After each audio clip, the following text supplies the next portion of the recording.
Happy Mushoku Mondays, everybody. Welcome back to yet another trek from Mushoku Tensei Jobless Reincarnation novel series. We are on Redundant Reincarnation, Vol.3, Part 4. We're still making it. We're still making it. Last week was a bit of a doozy. Thank you so much, guys, for your support.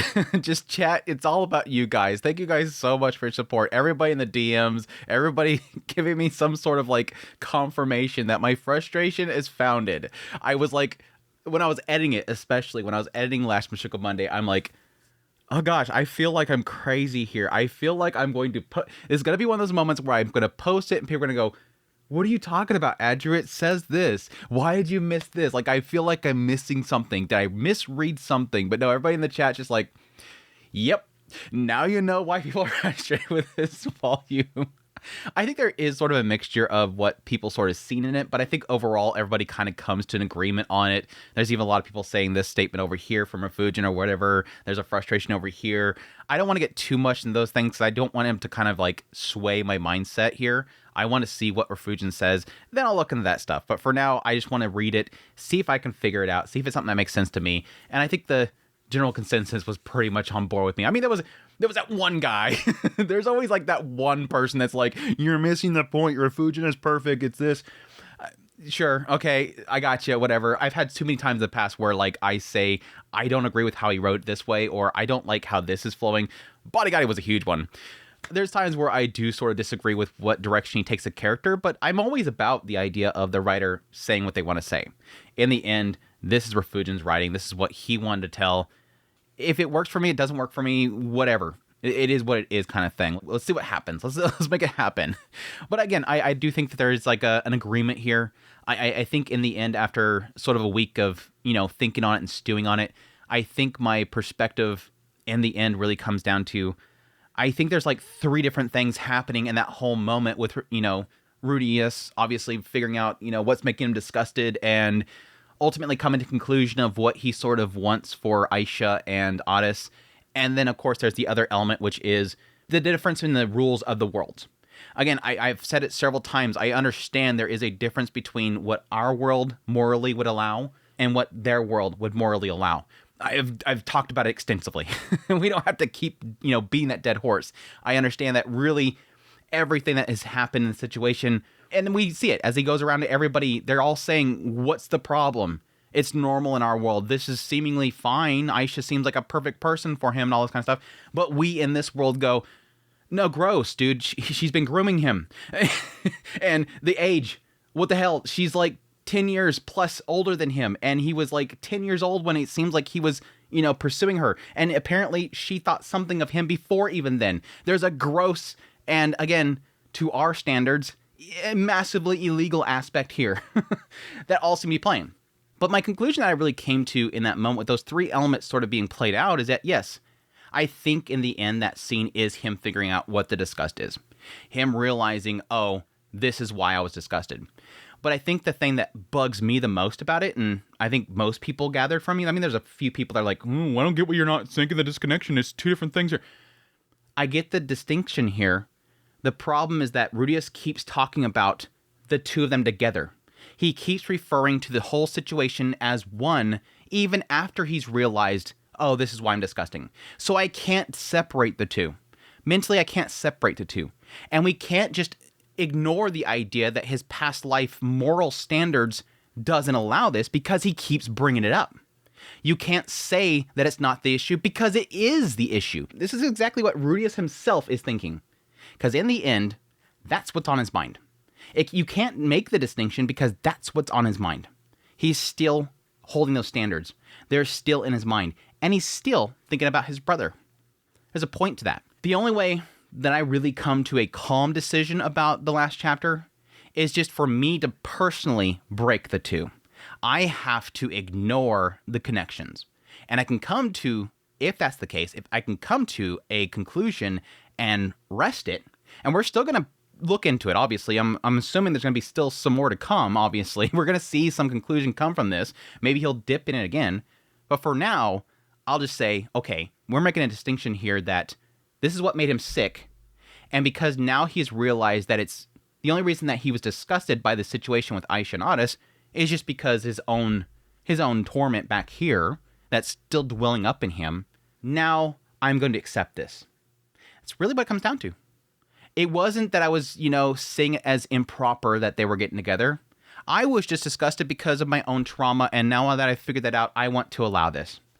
Which in the end, I don't agree. In the end, I can't agree. Again, because me personally, if I was in Rui's shoes, I would be personally probably bothered by the fact that there's a chance she groomed him, and yes, he's not an adult yet. Even by the world standards that he's in right now, he's not an adult yet. He needs to grow older and then make that decision. And then, as a parent, you kind of have to respect it. Let them go on their own, pay their own path. But that's the conclusion I came to after my week of, 1, calming down, and 2, stewing over it.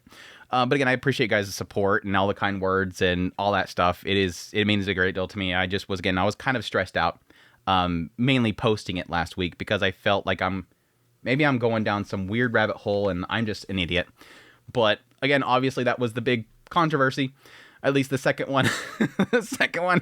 Anyways, yeah, it was funny because just before the Mushoku Monday, we had comments saying like, so now you get why people are mad. And I'm like, I don't know. Sometimes I get down some rabbit hole and everybody else is like, no, that was not what we were mad at. We were mad at this. What are you, Andrew? Come back over here. It's over here.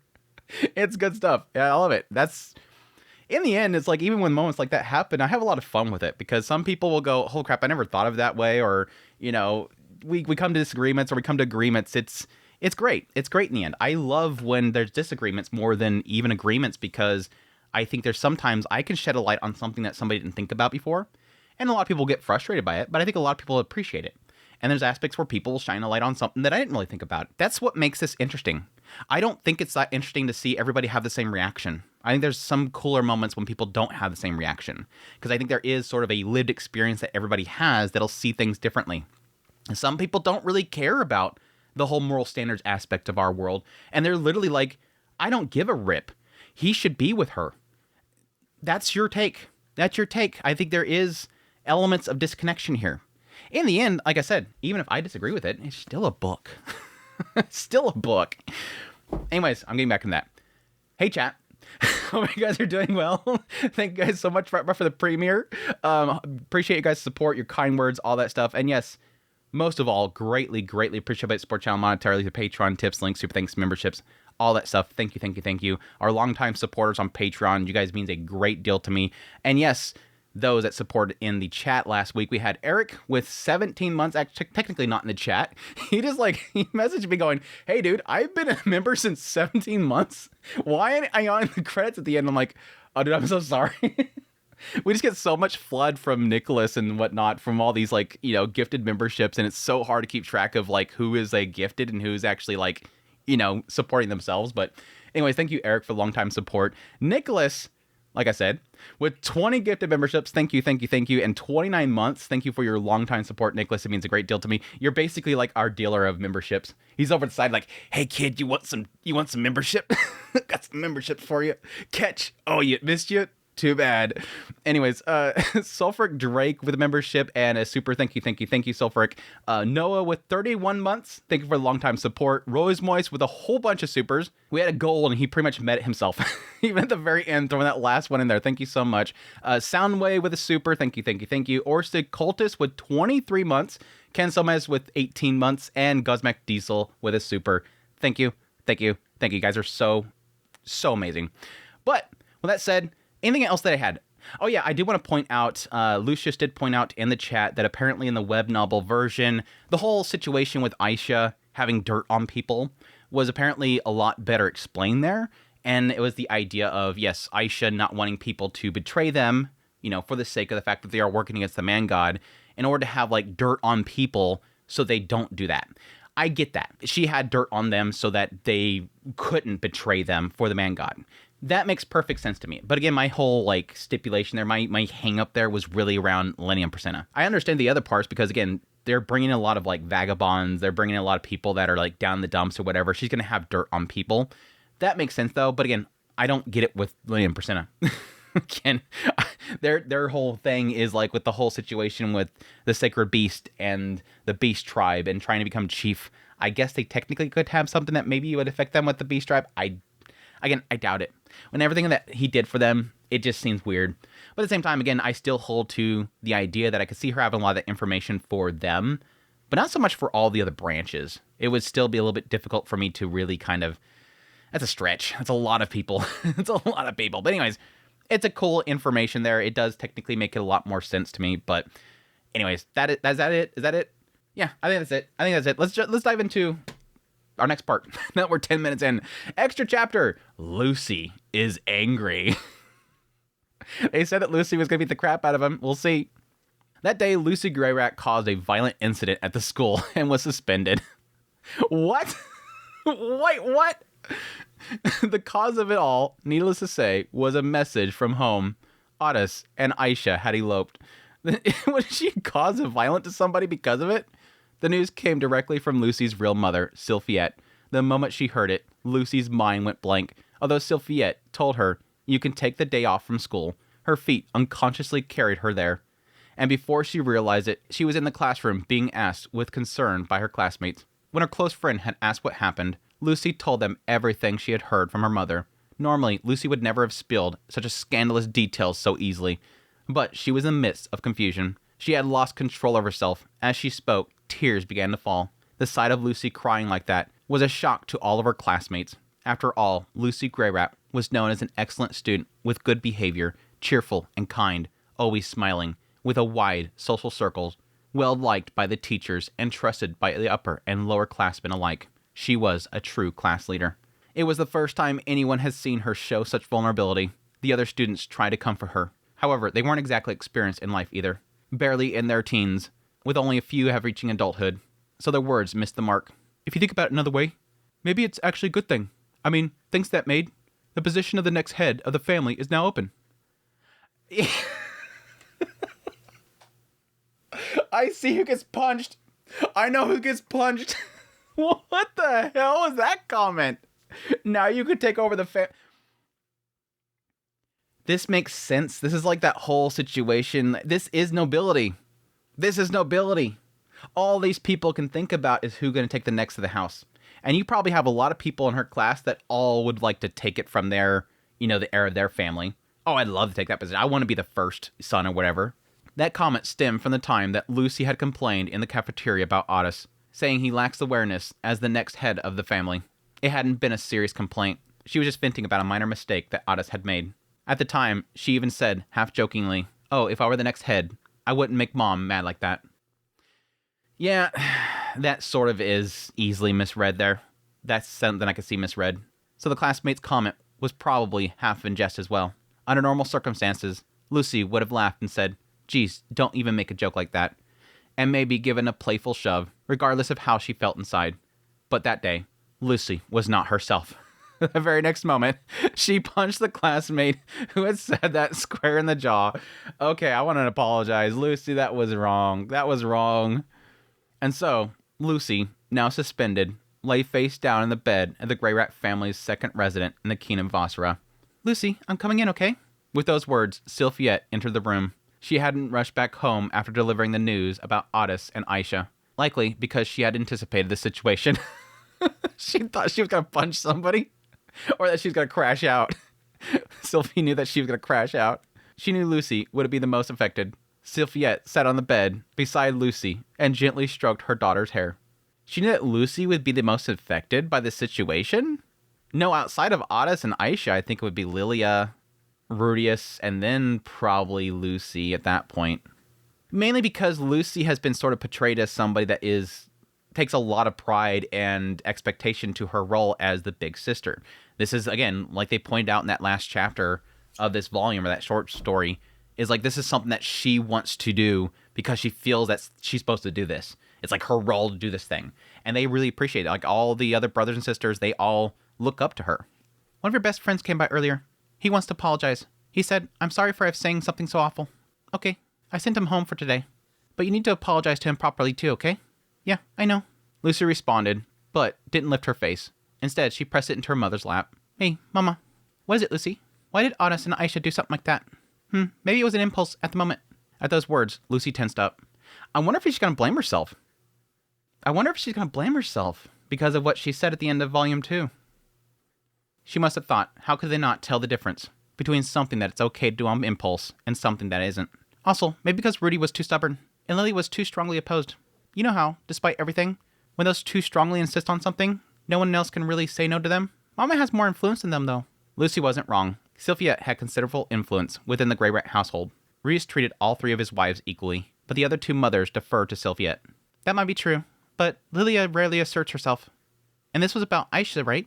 Aisha's never taken much strong action before. So, everyone's thrown off. You were too, weren't you, Lucy? Yeah, I mean, Lilia did step up, but technically, yes, with the situation, her involvement is a strong force. Like, again, this is her daughter. This is legit her daughter, and it's involved in something. Now, granted, Aisha's an adult, and I think that sort of does kick her out there a bit, but we're talking specifically about the household itself, which, yes, it does seem like that seems to go a lot to Sylphiette because that's the role that she wanted to take. Yeah. Lucy nodded, finding comfort in the hand gently stroking her head. Aisha is probably just acting out a little. It might be some time, but I think things will work out, so don't worry. Okay. No. No. She's too old to be acting out. This is a decision that she's made. Unless it's implying there of seeing her sort of as a childless adult. I can see that. And once things calm down, you should talk to Otis and Aisha too. I'm sure you'll have things you want to say, so don't bottle them up, okay? It's important, yep. Okay. You can take a few days off from school if you need. Hearing that, Lucy started to nod, then shook her head. No, I'll go. I need to apologize. I see. That's very responsible of you. For a while, Lucy stayed wrapped up in Mother's embrace. Sylphiette continued to gently stroke her head until Lucy finally fell asleep. It's okay little chapter. It's an alright chapter. Extra chapter, Sieg runs. They're going to go to each one of the kids and see what they end up doing. The next chapter is going to be Lotta does nothing because she's broken. She doesn't prank anybody right now because she's thinking. Sieg Solid and Grey Rat didn't worry about it. Ever since his older brother, Otis Grey Rat, ran away from home, he had devoted himself even more to sword training. He would wake up early in the morning and go running with Red Mama and Leo. After coming home, he would train the basics with his sister, who had woken up, take a bath, and go to school. On the way back from school, he would buy some snacks and stop by his master's place. His goal was to become the strongest swordsman. Hey, master. What is it, my disciple? Is it a war you want to talk about? I've been told that I'm not the best person to consult with, but if there's something on your mind, I'll listen. It's a good boy. He's starting such a good boy. At his master's words, Sieg nodded and said, yeah. His master, Alexander Ryback, wasn't the type who was particularly good at thinking things through. However, from Sieg's perspective, he was a respectable adult and someone that he could rely on. That perception would probably change in a few more years, but for now, he was someone Sieg depended on. Is that implying that as he grows older, he'll realize that Alec's an idiot? Like, now he's so young, he's like, this guy's so smart. But eventually he'll go, man, he was always stupid. Probably just the Sieg getting more independent, really. Why'd my brother and Otis run away from home? I wonder. There's no way I'd understand anything about romance. I have no clue. Don't ask me. She's hot, I guess. I don't know. There's no way I'd understand anything about romance. We mortal demons aren't good with those kind of things. Is it so? That's right. Immortal demons are far removed from death. We tend to only have one child in a lifetime. So, in that sense, it's rare for us to fall in love with someone of the opposite sex. Damn. All the Atofy simps out there are just broken. Broken. All the Atofy fans out there are just broken right now. Damn it. They're all like, we could fix him. We can fix her. Don't worry, we can fix her. Alec was a third North god, Calman a third. He was a third North god who inherited the blood of the mortal demons. Though he looked like a young man in his early 20s, his actual age exceeded a few hundred years. I think they imply that before. That said, immortal demons live for eternity. And Alec, who had inherited that blood strongly, was still mentally immature. Long-lived races take a long time to mature. Human lifespans are short. When the chance arises, they look for a partner and choose to be with them. I think it just happened to be someone from the same house this time. I get that Brother Otis loves his Aisha, but he didn't have to leave home for that. Sieg. Men are the kind of creatures who want to go on a journey.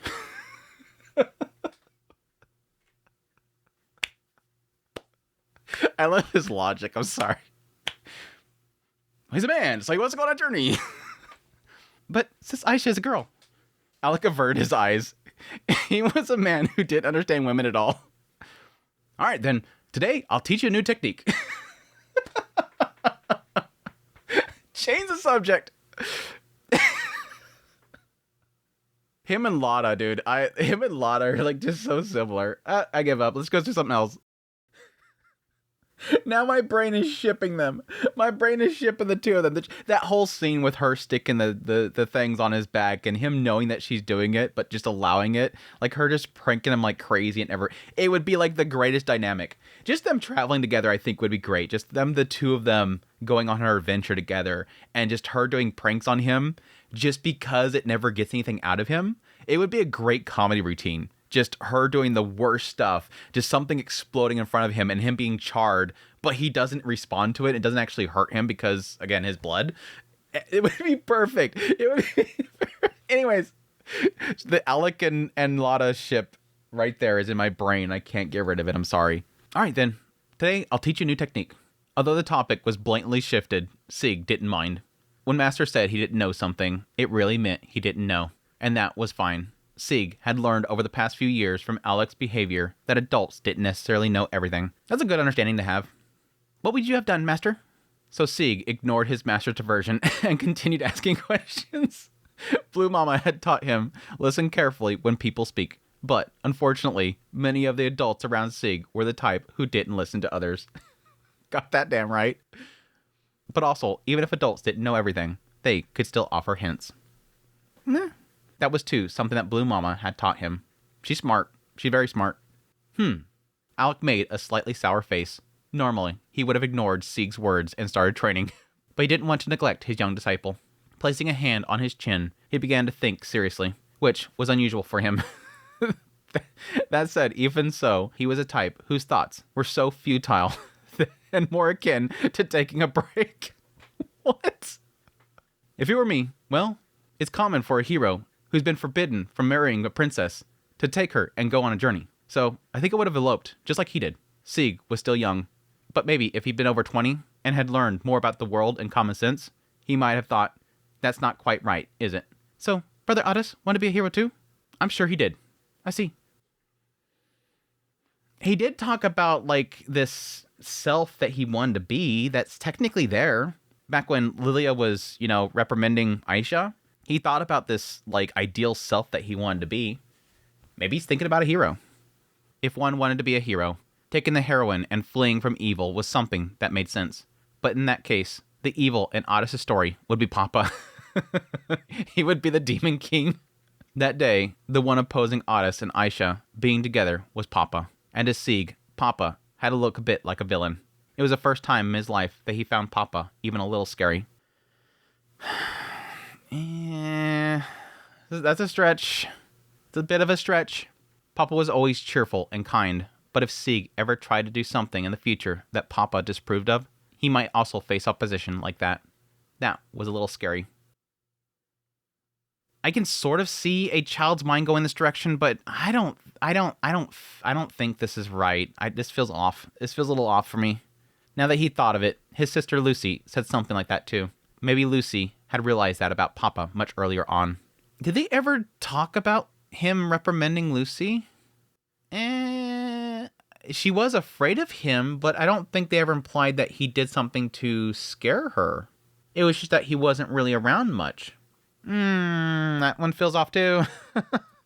I mean, there was the whole thing with him sort of intimidating the guys that had Linnea. Maybe it's talking about that. But again, she was already afraid of him before then. And he was trying to gain her favor by doing that. Like, she's looking down at me. I have to do this properly. I have to be the hero kind of thing. I don't know. Maybe somebody in the chat can tell me I'm missing something, because this feels off. If I said that I want to be an ally of justice, would Papa be against it? He might. Parents often oppose it when their children want to become heroes. Yeah, he kind of felt that with his father, too. Would your Papa like that too, Master? Yeah, he was against it until recently. But I am to be a hero anyway. Do you know why? I don't. Because I have no idea why he was against it. So, you should go ahead and aim for it too, with no hesitation. Be an ally of justice. Yes! It's okay to aim for something, even if you don't understand. That was too philosophical for Sig to fully grasp. But being told by his beloved master that it was okay to aim for something, even without understanding, gave Sieg encouragement. It's a good little ending there. I think there is a good thing for kids to be a little bit rebellious. I think for a kid to be too what the parents want and too by the book, and for honestly the parents themselves to keep like massive structure on their kids, doesn't allow them to become their own individual. And yes, in a lot of cases, not giving them a little bit of flexibility will lead them to lashing out. There's that breaking point at some point, they feel like they're too in a structure and they can't breathe. So I think there is a good idea for somebody like Sieg to understand that, yes, you can push back a little bit. There's boundaries that you have to keep within, but do your own thing. And I think, again, I do respect Rudius for seemingly having given them a lot of freedom. But again, there is a problem with him not being there enough. And yes, some of those structures sort of inducing some sort of sense of a goal they have to achieve. Honestly, with the lack of presence of Rudius, I think they didn't have enough guidance from him to understand that they have freedom. And so there's a lot of things they're getting from their classmates and other people and society itself that's telling them something different. Like the whole idea of arranged marriages. Every instance where we hear Rudius talk about it, he doesn't want to force marriages on his kids. But the kids seem to think that. Rudius doesn't want to make Sieg his heir, but Sieg seems to believe that. There's an element here where the kids seem to create their own structures and put themselves into bubbles because there's a lack of parenting from Rudius. You can't just throw the grenade inside the room and say, "Have at it, kids, freedom all," and not expect it to explode. Extra chapter, Chris's Lament. We're finally getting a Chris chapter? I forgot she was one of the kids. It's like Lily and Chris. It's like, oh yeah, these are characters, right? I forgot about that. Christina Greyrat was in a rage. No. Her beloved Otis and Aisha had vanished from the house before she even noticed, and they hadn't said a word to her about it. Normally, if the two of them were going out, they should have asked for Chris's permission. Is she a little spoiled brat? I think I got the indication of that with Rudius, like she's super clingy to him, little bit spoiled, and asked whether she wanted to come along, and if Chris declared that she would go with them, they should have taken her. Of course, if Chris said no, then they shouldn't take her, and in the first place, they shouldn't go anywhere if Chris wasn't coming along. Forcing Chris to come along was even more unforgivable. Chris's demands were absolute. That's how precious she was. That said, Chris was still a weak being. Even if people around her ignored her demands, there was no punishment she couldn't met out. All Chris could do was lie down on the ground, flail her arms and legs, and scream. That day, when she woke up in the morning, Aisha and Otis were gone. Speaking of Otis, he was the older brother that had been appointed as the one responsible for styling Chris's hair nicely after Lucy had left. That's cute. I want a picture of that. That is sweet, dude. This boy Otis sitting there doing her hair. That's so freaking cute. Again, technically with Lucy being gone, he's the next eldest, and thus that's his responsibility. It's like almost like he's taking over the role of being the big sibling. Aisha was the best at it and would do it without being asked, so she was great. Chris searched for them, and when she realized that they weren't there, she asked her mom where they were. The moment she heard that they wouldn't be coming back for a while, she screamed on the floor. Her backhands pounded the floor again and again, but it wouldn't budge. Papa and Mamas tried to soothe her, calm her down, let her be spoiled, and then calm her down again. But Otis and Aisha never came back. Chris loved her family. She loved Otis and Aisha too. She especially loved Aisha because she had a high rate of indulging Chris's whims. She gives her a 5-star rating. She liked Otis a little less because he didn't always do what she wanted, but he would protect her when they were outside and carry her on his back when she got tired. So she loved him. Aww. Besides, Otis was more dependable than Sieg. Sieg is younger, come on. Poor guy has some growing to do. And somehow cooler. A dependable and cool big brother was a rare and precious existence to Chris. There was no exaggeration to say she super loved him. Sieg also listened to her, so she liked him. But he didn't have that special coolness that Otis had. She liked him, but he was just barely passing. Let's leave Sieg aside from now. I'm getting some bro-con here. Is Chris a bro-con? Chris is gonna be a bro-con. Chris has too much of the Edis blood in her that she's going after the second Rudius. The fact that Otis and Aisha wouldn't be back for a while left Chris full of frustration. But once she realized that no matter what she did, they wouldn't come back, she stopped crying. Aww. Instead, she made it a habit to ask her mom every day, are they coming back today? When she was told they wouldn't, she asked, when will they be back? But no one gave her an answer. Unthinkable. When Chris asked something, they were supposed to answer her properly. Mama would say, they'll come back eventually. But they never did. To Chris, eventually meant 30 minutes from now, not several days later. Fortunately, I love this chapter. I'm sorry. I'm loving this chapter. Get a Chris perspective. Fortunately, Chris wasn't always home. Now that she was 7. She's 7 already? Holy crap, they're getting old. These kids are growing. These kids are growing fast. Now that she was 7, she had started going to school with... See, when I got to this chapter, I was immediately, like, thinking back with, like, On. Like, that whole chapter with, you know, her nearly being stepped on by Sylphie. She growing so fast. I guess technically since then we're getting a sense that we had like a good 5 years past, so I guess it makes sense. Again, I wish that they would say the age of the characters more often, or at least how much time passes. Now that she was 7, she started going to school with Lily. At school, and Lily's going to school too, I guess technically she's around the same age. At school, Chris was a perfect lady. A well-behaved... Yeah, now I'm starting to think of like this whole idea of her going to school and she's this prim proper lady, and then she goes home and she's like, where is Otis and Aisha? Where? She's such a spoiled brat.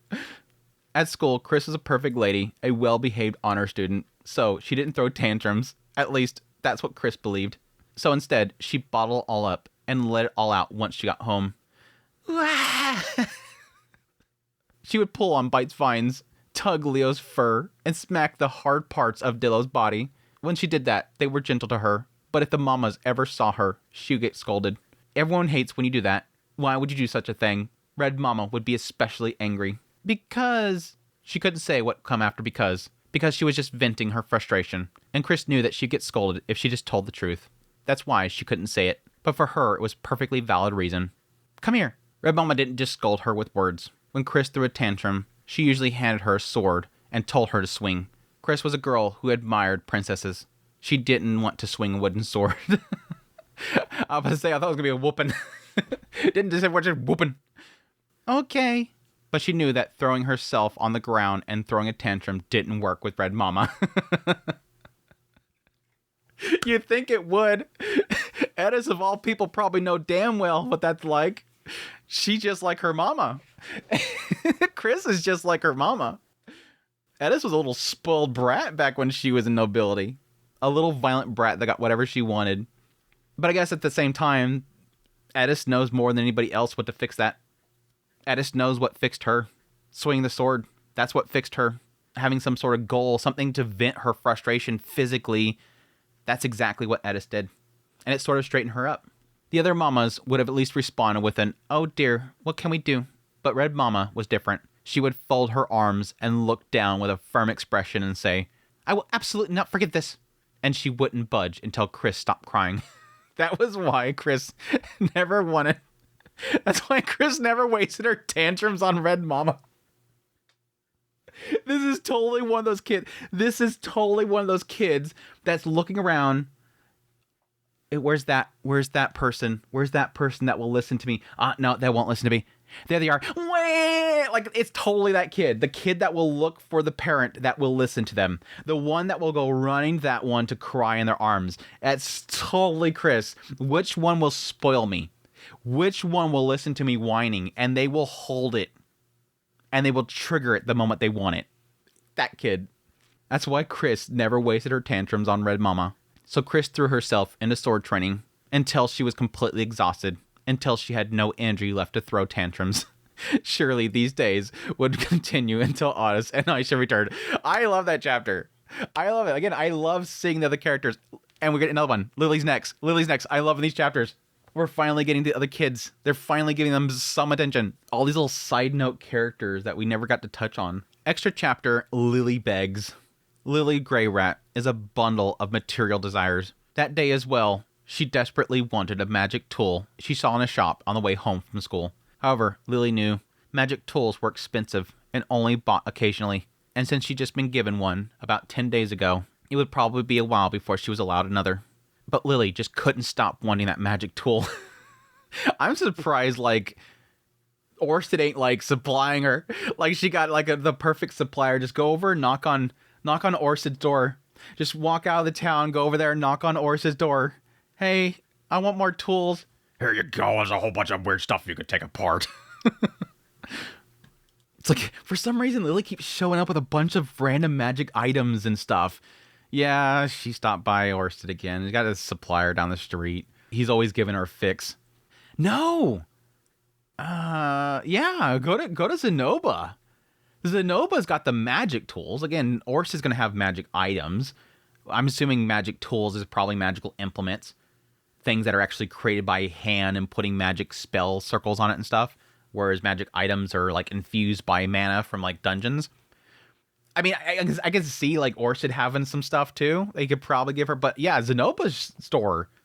Just go hang out with Julie. Probably got some pieces from the magic armor that they got laying around. And technically the doll. The dolls, too. But Lily couldn't stop wanting that magic tool. After all, it was a rare one. Ever since she became aware of things, Lily had been obsessed with magic tools. Yeah, they were talking about even with the trip to Millis, she was, like, disassembling stuff. Just tinkering things and taking apart. As such, she could tell which workshops in town had made which tools she saw. Her teacher and her teacher's master had taught her everything. Lily loved magic tools. She liked magic items too, but those were out of reach. There you go. So if she likes magic items themselves, yeah, Orsted. Girl, go to Orsted. He's your supplier right there. He'll bring you tons of stuff. I bet he would love to give you stuff. But I wonder if she talked about, like, her master, her masters. I'm wondering if one of those individuals is tied in with Roxy. Because, again, when Roxy first was helping Rudius with his armor, she went to her friend who, like, had a workshop, and they actually made the railgun. I'm wondering if that's possibly tied in. Because I think they were affiliated with the Magic Guild. Magic items were many times more expensive than magic tools. Her magic tools were great. They produced mysterious effects. Yet if you investigated properly, everything could be explained logically. Magic tools made by human hands were refined and full of functional beauty. I seem to remember they've implied the idea that a lot of the magic tools themselves were more expensive than magic items. Magic items of, like, you know, really useful magic items obviously are extremely expensive, but they implied at some point that magic tools were extremely expensive too. Even the tools that Rudius was making that were based on concepts from his previous life were, like, only things that rich people bought. They've implied these are, like, just, like, goofball items that only people with too much money were buying just for, like, oddity's sake. So I think that's a little bit of off there. But again, if the magic item is, like, extremely, like, OP, of course it's going to be really expensive. A cloak that can make you disappear, shoes that can make you run really, really fast, that kind of stuff. Now back to the story. The magic tool Lily had her eyes on was shaped like a dog, and when infused with mana, its mouth would flap open and close. It was far from refined, and it was obvious that it hadn't been made in one of the local workshops. This was the magic city of Shiraya, one of the world's foremost producers of magic tools, where the craftsmen were all highly skilled. Useless creations with pointless features rarely made it to the market here. In short, it wasn't a local product. But it's just probably something that makes it more interesting for her. Items made elsewhere would disappear quickly if not bought soon. The reason why they vanished wasn't something that young Lily cared to understand, but in any case, they'd be gone. I'm wondering why that's implying there. Like the idea that the Magic Guild itself would not allow it to be sold there. Like it has to go within their guild. Like you have to have a license or whatever to sell this kind of stuff here. I wonder. Lily thought desperately, how could she get it? Lily often looked absent-mindedly, but in truth, she was clever and thoughtful. So she knew that acting like her younger sister Chris, crying, no, no, no, I want it, would be pointless. She's like, yeah, little tantrum throwing doesn't really work that much. Then Lily had an idea. Determined to try that successful strategy, Lily called out to her father, Rudius, who was at the bottom of the stairs. Papa? Lily? What is it? Carry me. Oh, when Lily said that and spread her arms, Rudius, deeply moved, picked her up. What's wrong? Feeling lonely? Want to go for a walk? You're being awfully cuddly today, huh? Saying that, Papa put Lily down, took her hand, and told the living room, I'm taking Lily for a walk, before heading outside with her. Holding his hand, Lily led him towards the town, saying, this way, and this way. Rudius followed her kindly, saying things like, you're very energetic today, and aren't your legs getting tired? And so, they arrived at the shop in question. It was a street vendor stall lined with magic tools that, frankly, weren't very refined. You really love magic tools, huh, Lily? As Lily squatted in front of the stall, staring intently at the tools, Rudius smiled warmly. Papa, what is it? I love you. Rudius's face melted like cheese. Papa loves you too, Lily. Yeah, buy me this.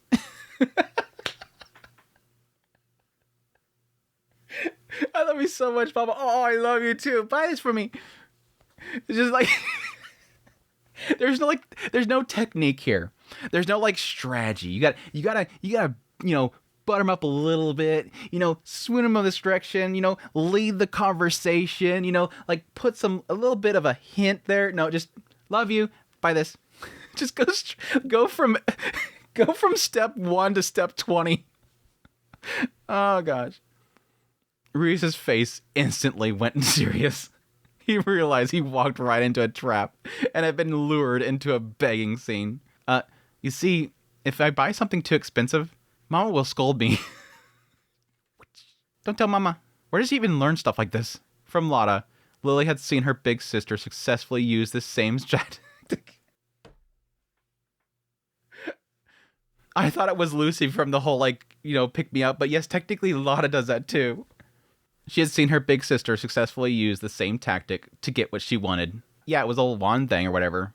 However, Lotta's methods were far more natural and cunning than Lily's. Papa, I love you. Buy this. Lily didn't have much vocabulary and wasn't as sly as Lotta. Clutching the magic tool in her right hand, she hugged Rudius tightly with her left.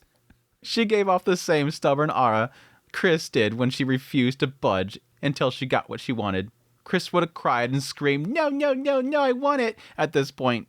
But Lily didn't have that much energy, and expressing emotions wasn't her strong suit. And see, this is like the problem that I really do see with people. I hate it. I hate that idea that it's the whole squeaking wheel thing. The squeaking wheel gets the oil. If you're not well-spoken, if you're not loud and obnoxious, people ignore you. It's like the whole customer service thing. Me, like anybody else, has probably spent some time in customer service.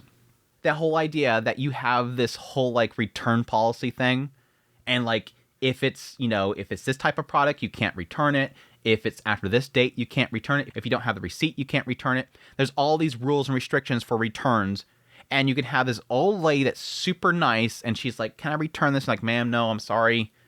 It's against our policy. You have to have this or whatever." And she accepts it, and she walks away. And then 2 minutes later, you have a guy that comes up and just starts yelling and yelling, "I want to see your manager." The manager comes up, return it. Like, what's the point of the policy if it's only going to affect those that are nice? It's just, this policy is for only to stop nice people. She's not well-spoken. She's not good at yelling and expressing herself, and thus she can't push like anybody else can. She's not cunning like Lotta, so she's not going to get what she wants by tricking them. She's not screaming like Chris until they want to just mute her by giving her what she wants. She's in the middle area. She's without tools. Papa, I love you. Papa loves you too, Lily. Papa, I love you. Are you a recorder or something? Even so, Bruce wasn't unhappy to be relied on by Lily, who usually didn't ask for much. That's the key thing there. It's okay every once in a while. Rudius? We gotta talk, Rudius. You can't let the mama control you all the time. Sometimes you gotta take a bullet for your daughter. Your daughter's looking up to you, Rudius. She's asking you. Well, she's saying, Papa, I love you. Papa, I love you. That cute, adorable thing right there wants one thing from you. She don't ask much. She never relies on you too much. She's not spoiled. She's not screaming and throwing a tantrum. She's not tricking people into getting stuff.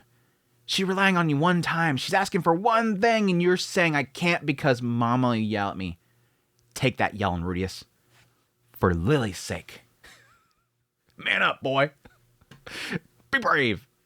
Rudius wasn't unhappy to be relied on by Lily, who usually didn't ask for much, especially since she didn't seem all that attached to him normally. He was touched that she believed that her dad would buy her something if she asked. Papa, you're really something else. He was an easy pushover of a dad. No, because it took her saying it like 5 times. Fail, Rudius. On the way home, Lily rode Rudius' shoulders. In her hands was a magic tool that she'd just gotten, and she was already checking how it worked. By the time they get home, it's going to be in 5 pieces. Still, Lily really hasn't changed, huh? Even after Otis and Aisha left. Don't you miss them? Not really. Given a vague reply, Lily thought, come to think of it, I haven't seen Big Brother Otis or Sister Aisha lately. But she figured they'd come back eventually, and left it at that. Damn. Disconnection there. Absolute disconnection there.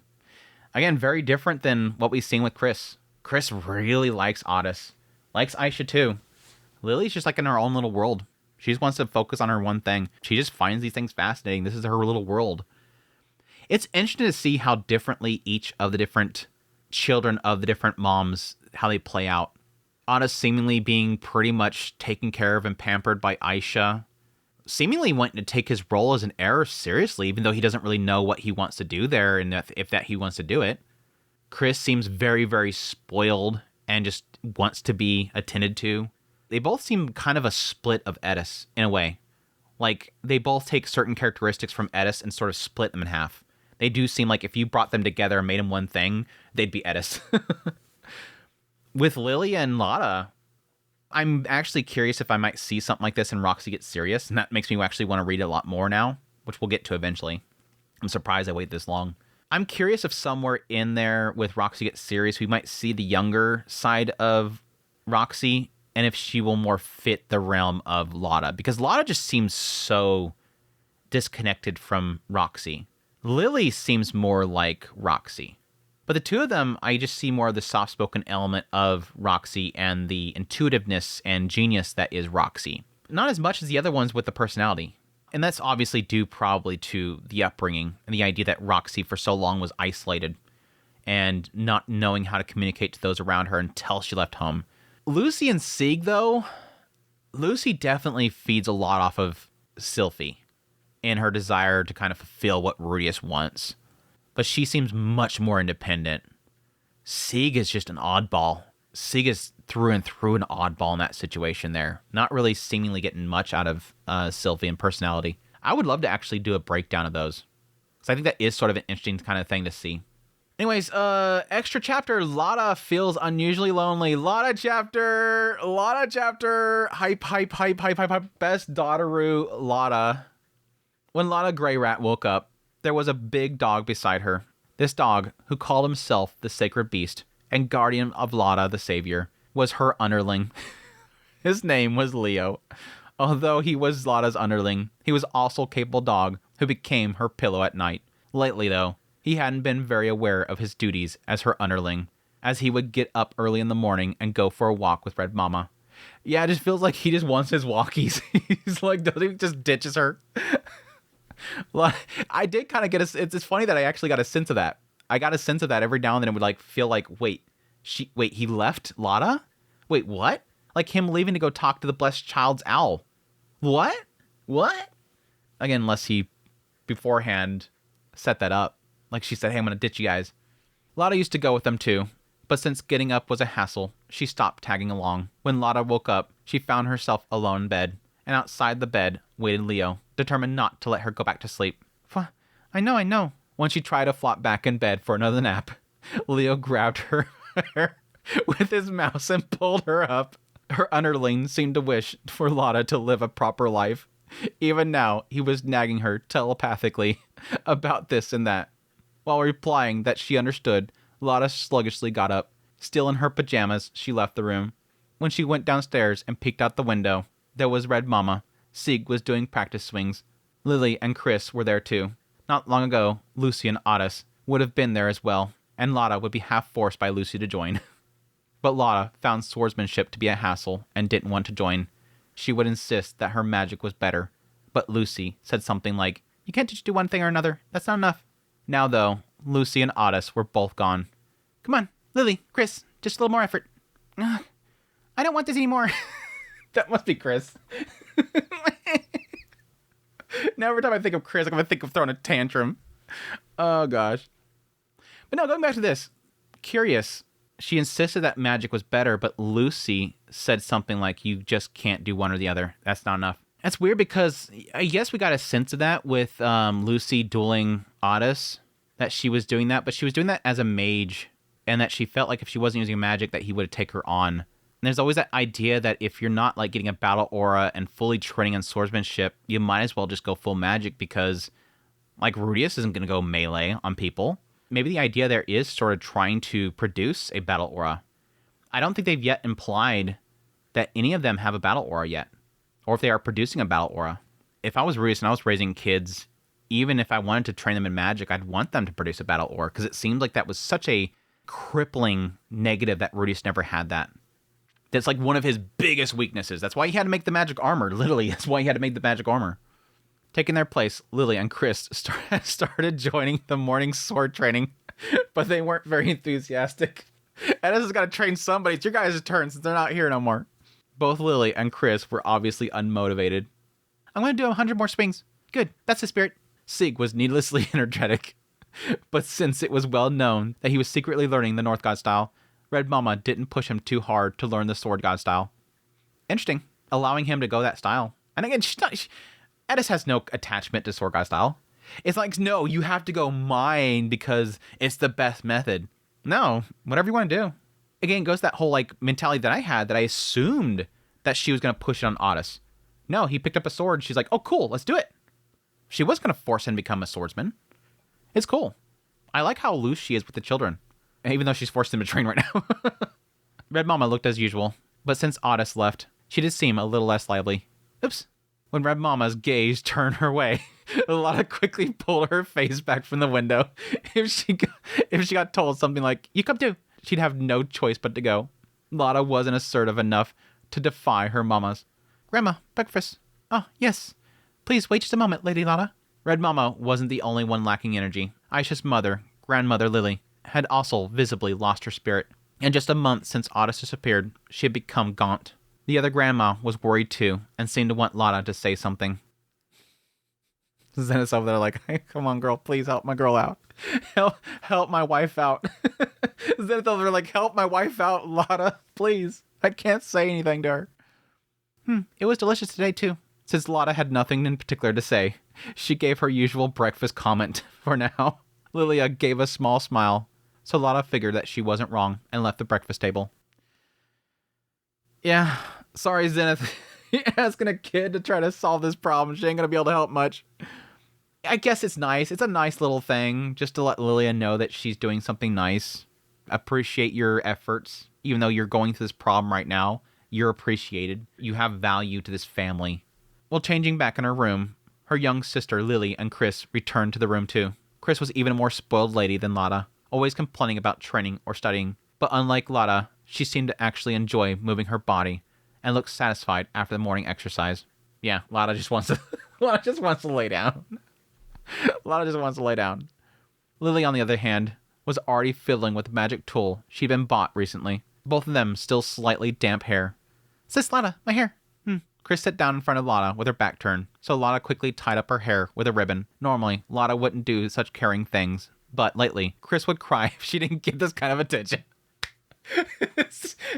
She gotta silence this thing. It's gonna make a bunch of noise if I don't do this quickly. Damn it. Oh my gosh. Even if White Mama or Blue Mama did it, she'd cry. She'd cry and say, I want big sis. And when Chris cried, Lotta got scolded.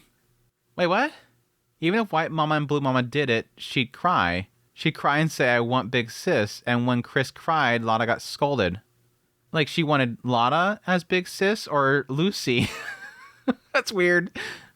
It was completely unreasonable. Still, before Lucy started attending the Oscar Royal Academy, she used to do it. And before Otis left, he would do it sometimes too. Sis Lotta, am I cute? You've gotten really good at it.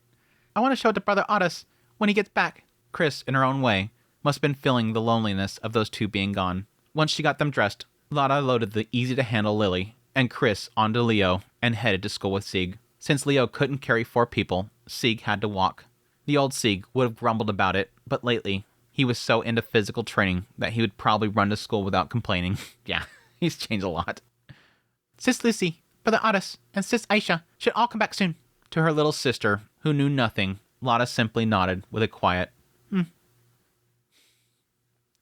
a little bit of lacking of the chapter for Lotta. I was gonna admit, that's a little bit of a lacking chapter for Lotta. I loved the Chris chapter, especially in the Lily chapter. Those were super good. This is the stuff that I think I needed. After chapter 5, I think I needed this little segment of just like, let's see the kids doing stuff. Now, granted, a lot of it is their anxieties and whatnot surrounding. It's really their anxieties or lack of anxieties around the situation around them. This is obviously a big deal to Rudius, and it's like worldwide development here. He has to go across the world and communicate to everybody because he's freaking out that they disappeared. But back at home, this is what is impacting the house. And again, the lack of impact for some of them. Them just having their own things they're kind of focusing on, not too worried about that situation. But yeah, this is a really good little cool down after chapter 5. I think I needed that. So let's get back into it. Chapter 6, a small flaw. Let's get back in the drama. As I'm reading through this, I'm starting to realize, so this is what Father was thinking. Back then, to me, Father was absolute, a flawless person, and I believed everything he said was right. But, well, that was never going to be true. Parents, of course, think about their children, but in the end, they're just people too. They're not perfect either. Yep. Pretty much. I think there is an element of putting on a pedestal, and I think Rudius has a bigger problem in the fact that he's always gone, everybody looks up to him, a lot of people talk highly of him, and thus there is that image that they are perfect, that they are special, and they're amazing, and that you'll never live up to that expectation. I think for Otis especially, this is really toxic because, again, he's supposed to be the heir of the family. How can I fit those shoes? How can I be expected to fit those shoes? They make mistakes, and there are things they don't understand, even about themselves. That's true for everyone. It's been quite a while since Father passed away, but thinking about that makes me feel closer to him. That's a sad way of seeing things. I feel like he suddenly became much more familiar. He had so many worries. I guess it could be an idea of him growing mature and seeing things differently, but I think there is an element of, I'm going to pass away someday. He had so many worries. Honestly, I thought I had talked to Father a lot, but maybe I was seeing him through rose-tinted glasses. To me, Father was a distant figure. Part of it was because he wasn't home much, but also because everyone respected him, not just my mamas, but the adults around us, for example. Lord Dragon God Orsted, our vice principal, the school's principal. Then there was North God Kalman III. At the time, he was like a godlike figure to me. That's what I was saying. So saying, to him, to Otis, which I'm assuming this is Otis. I'm going to assume this is Otis. To him, Rudius is seen by everybody as such a being of greatness. And thus, again, it's hard to really make a connection to that kind of a person. I see there being a very nasty element here for the children in that. And again, like I was saying earlier, the fear that can be produced from that. That Thunder idiot, even that overconfident idiot, never said a bad word about Father. The Thunder idiot? Alec is a Thunder idiot? In any case, even from my perspective, amazing people respected Father. You may be thinking, but from the look of this, he was kind of lacking as a father, right? Well, yeah. I'm glad it finally acknowledges this. We've been talking about this over and over again, this idea that it feels like everybody thinks he's an amazing father, but it seems like he's never there, and we barely ever get any sort of perspective of him being there, so how often is he actually at the home? He's seen as great. Yeah, sure. It's kind of lacking as a father, though. Looking back now, I think so too. He wasn't strict enough. Even if I did something wrong, Father never scolded me. And yes, technically that was in that chapter where he ran off with Lada and Sieg. He wanted Dad to get mad at him. Dad, scold me. Please scold me. He won't do it. Father never scolded me. He would just smile and say, be careful next time. And that's really Rudius being afraid of them hating him. This is a thing that a lot of parents deal with. It's the whole idea of not being a parent, but being a friend. That's not your role as a father. Your role as a father is to be a father. Fathers are not friends. You can be friendly. You can have friendly chats, but you're not a friend. You're a father. Like that one time, I was playing on Father's study and knocked over one of his figures and broke it. It was an important figure he had gotten from his close friend, the president of the Zenoba Trading Company. Of course, I thought I'd get yelled at. White Mama gave me an earful, Red Mama smacked my butt, and Blue Mama gave me a calm but firm lecture. So naturally, I braced myself to apologize to Father. But he didn't get angry. He just said, you were honest about it. Good job. Just be careful next time. And patted my head. Surprising, right? Lucy used to say he doesn't expect anything from us about our father's attitude.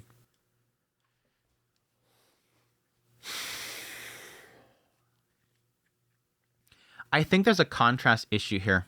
There's a big issue here, honestly, and this is sort of a side effect of the family. He had turns from each of the individuals. He broke a figurine that was apparently very important that he got from Zenoba. White Mama gave him an earful. Red Mama smacked the butt. And Blue Mama gave a lecture. He got 3 punishments. And then Rudius comes in. It's like, there's a side of me that almost wonders, did Rudius already know that the 3 of them already punished him? Like, why would he come in there and follow it up?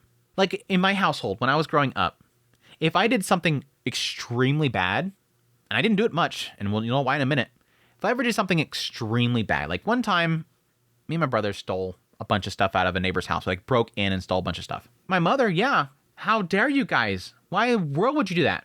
Gave a firm talking, but when father came home, the belt came off. The belt came off, and that was whooping time. There was almost an element that my father sort of became authority. My father, in my eyes, became authority at that point. My mom yelling at me wouldn't change a thing. It was my father whooping my butt that changed everything. That straightened me up. Because from then on, I always knew every time that I wanted to go do something bad, I'm going to get that whooping on the butt again. I don't want to do that. That hurt. I don't want to do that ever again. So there's a side of me that almost believes that if Rudius knows that they're all doing this, he's already been scolded. He got the verbal scolding from White Mama, connection from Red Mama, and then he got the reasons from Blue Mama. Don't. Ouch. Why? He's got all 3 of those already from the mamas. What is Rudius going to do? Well, knowing that, he's going to want to sort of give similar to what Blue Mama's doing, but he's almost becoming the soother. He's becoming the nurturer after that. The healing nurture after that. Just an understanding that I'm not mad at you. Just don't do it again. Be more careful next time. But again, I don't think that's the case. I think what's really happening here again is Rudius is barely ever there. And so when he's there, he wants to love them. He doesn't want to come in there and upset them. He doesn't want them afraid of him. He's in a really difficult position where his lack of being a parent leads him to just want to not be hated. Simply not be hated. He's overcompensating for his lack of being there. But it sucks that again, is sort of what echoes here from that last chapter of Volume 2, is Lucy saying that he doesn't expect much from us. Because he's never around, because he doesn't scold us, because he doesn't give us expectations, he has no expectations. As much as I critique Rudius here, I do really respect Refugin to sort of not make Rudius a perfect dad. And I sort of felt for a while that he was trying to do that. Everybody loves Rudius, the family loves him, the children loves him, but no. Refugin is definitely being very realistic with Rudius's effect on his family. They love him. And again, that's proof because Lucy wants to meet expectations. They still love him, but it's pretty bold of Refugin to have this story about Rudius, having a new life in this new world. And he sucks at being a dad. He sucks at being a dad. It makes sense too, because what's his guiding force for being a father? He was shut up his whole life. He has no, guide of what a good father is. He doesn't know what is expected of a father. He doesn't know what would be a good father. He's got Paul, but Paul was unfortunately kind of a dirtbag, and at the same time, not really much in his life either because he got separated from his father. So it makes sense that Rudius, and especially with the situation he's dealing with, isn't going to be a good father. Thank you, Refugin, for acknowledging the fact that you can't tell a story about a guy fighting a global war and still being the perfect father, because there's going to be sacrifices that are made for the sake of securing the future. Again, like I said earlier, it's an exaggerated fantasy concept of how the work life takes a father from the home. You have to work to feed the children, but you're never there to be always at their side. It's the side effect of the fatherhood. Anyway, sorry. Lucy believed that our father didn't have any expectations for us since we had no talent. That's an odd one. I remember thinking, yeah, that makes sense. But in the end, I think I was just shrinking away. Lucy was trying hard to earn Father's recognition, but I couldn't do that. One day, I took a bath with Father. Even Father seemed to relax in the bath, leaning his head on the tub's edge, lying back, stretching out, saying stuff like, that feels good. Of course, he often looked relaxed at home too, but even then, he still usually came off as composed. Maybe that's why, in the bath, I ended up staring at him. Father must have noticed my gaze, because he sat up awkwardly and looked at me, soaking on the edge of the tub, and said, Otis, can you wash your hair by yourself now? Yes, I can. I can wash my own body too. Of course I can. In front of Father, I naturally slipped into a polite speech. Oh, right. You're already past 10. Kids grow up so fast. He said that with a gentle smile. My swordsmanship is intermediate, but I'll be approved for advanced soon. My magic is still beginner, but I've learned incantationless casting. Good. Studying and exercising are important, but don't overdo it. If you push yourself too hard and break your body and mind, there's no point to it. When I heard that, I thought Lucy was right. Father really didn't have any expectations for us. I see why they're coming to this conclusion, but again, it's hard to really see that connection. Again, no boundaries and a lack of being there can sort of create that in the end, if you think about it. After all, by the time he was my age, he'd already reached saint-level water magic and intermediate swordsmanship. Yeah, I guess that's part of it. I guess that could be part of the idea of not having the expectations. You failed already, basically. Oh, of course he thinks that. I failed already. I failed to meet his expectations, so why would he have the expectations? Compared to that, we were behind. He really didn't expect anything. I left sad thinking that. But still, already 10, huh? Is there something about being 10? Well, Otis, I went to the Oscar Kingdom recently, and Queen Ariel suggested engagement with her daughter, you see. Engagement? Yeah. Amongst Oscar nobles, once a child is past 10, these kind of talks start coming up. Father nodded, like he was agreeing with something. I'm sure you'll be hearing more of those kind of things from now on. Is that so? You take after Otis, and have a good-looking face, so you'll probably be quite popular. Hearing that, I thought, I don't like that. Yeah, that's interesting. That's actually interesting. Because of the whole, like, libido thing with the gray rats and everything, and I don't really think I got an impression from Otis that he was really ever like that. I mean, obviously, once he finally has the awakening moment with Aisha, he probably was pretty all about that, but it's never really indicated the idea that he was much of a horn dog. Of course, besides them mentioning the idea that he likes women with big breasts. It wasn't like he was going after and trying to yank down his pants and jumping on women left and right, like, you know, Paul or something. Or Rudy is constantly grabbing underwear, looking up skirts, peeking in on people bathing. It just doesn't seem like a pervert like a lot of the others, is what I mean. Oh, but Otis, just be clear. Being popular doesn't mean you can toy with girls. If you make girls cry just for fun, even Papa will get angry at you. Yes. He's like, damn, time to go grab a good girl. Time to go make a girl angry. I couldn't even imagine Father getting angry, but I became aware of one thing. For me, being in that kind of relationship with someone wasn't some far-off feature anymore. And if I was going to be in that kind of relationship, who would I want it to be? The face that came to mind, of course, was Aisha. That's why I confessed to Aisha. But back then, I didn't understand. Having always been protected by Aisha, I didn't understand what Red Mama meant when she said, protect those who are important to you. I didn't understand that it meant that I had to protect Aisha. So this is implying this came before he went to the room with Aisha and she read the book. This would have to be on the day of his birthday then, right? Because again, he got the book on his birthday and read it with her. So this was the push. Ruiz gave the push right here, and then he followed up with the confession. I went a little off track there. So what happened after I left home? Right. After leaving home, we used several teleportation circles and arrived at the Holy Kingdom of Millis. From there, we it's already saying that they already went to Millis. It didn't say they went to Oscar Kingdom. They went to Millis. There's a good chance that they went to Oscar Kingdom and then went straight to a Millis teleportation circle and went down to Millis. That would throw them off the scent and direction they're going. From there, we traveled by carriage a few days to the riverside village. And on the outskirts of that village, we reached a small house. It was one of the safe houses Aisha had prepared in various countries. This is technically an interesting choice because, yes, if Rudy has thought of one place that she wouldn't want to be, it's Millis because she got a lot of bad memories there. She has a lot of bad memories with Claire. It was one of the safe houses Aisha had prepared in various countries. It was a beautiful place. The river sparkled, the greenery was abundant, and it was peaceful. Once Aisha did a bit of cleaning, the house was spotless in no time. It was a little inconvenient, sure. The fields were overgrown, but usable. If you walked a bit in the forest, you could hunt game. And in the village, you could barter. Aisha was good with people, so I'm sure she made friends with the villagers quickly. It was more than enough for the two of us to live together. I still remembered how determined I felt when I realized we'd be living there, just the two of us. Yeah, I mean, this sort of went to my whole theory about Buena and the idea of just them going off to somewhere small and just living alone.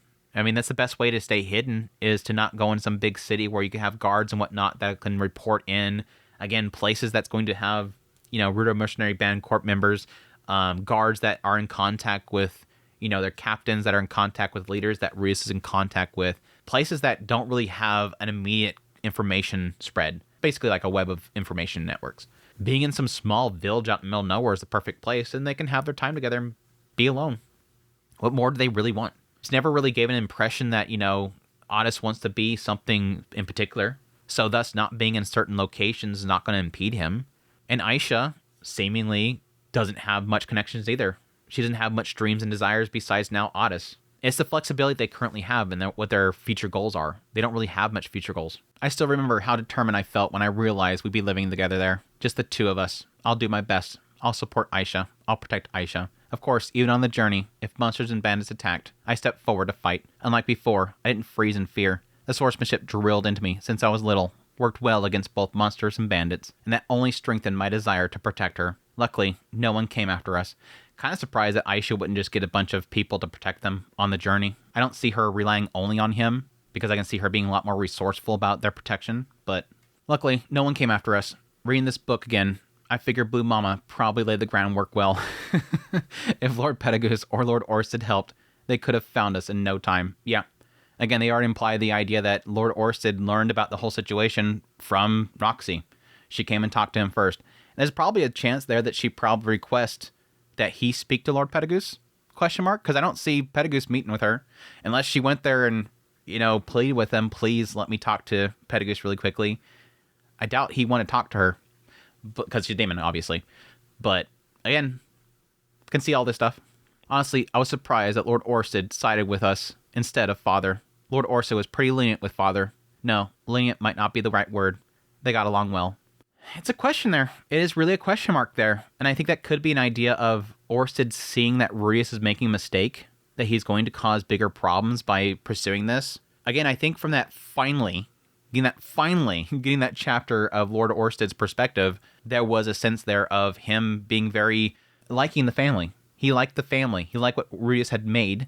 And yes, him probably wanting to help that family in some way, if he's seeing what Rudius is doing is wrong. For the first month or so, I was constantly on edge. I thought Father would come at any moment, angry, take us back. But after a month passed, that feeling faded. I was happy. Started a life with Aisha, whom I loved. At first, we repaired the house. We cleaned it, gathered missing furniture. We were full of hope for a future we hadn't seen yet. Once our life was settled, we'd eat breakfast together in the morning, and during the day, I'd work the jobs Aisha had prepared for me. I was still young, but I was decent at swordsmanship and magic, so there was plenty of things I could do. Aisha must have chosen jobs that suited what I could handle, and assigned them to me. While working, I kept honing my sword and magic skills. Between jobs, I trained my body, swung my sword, and practiced incantationless magic, which I wasn't good at.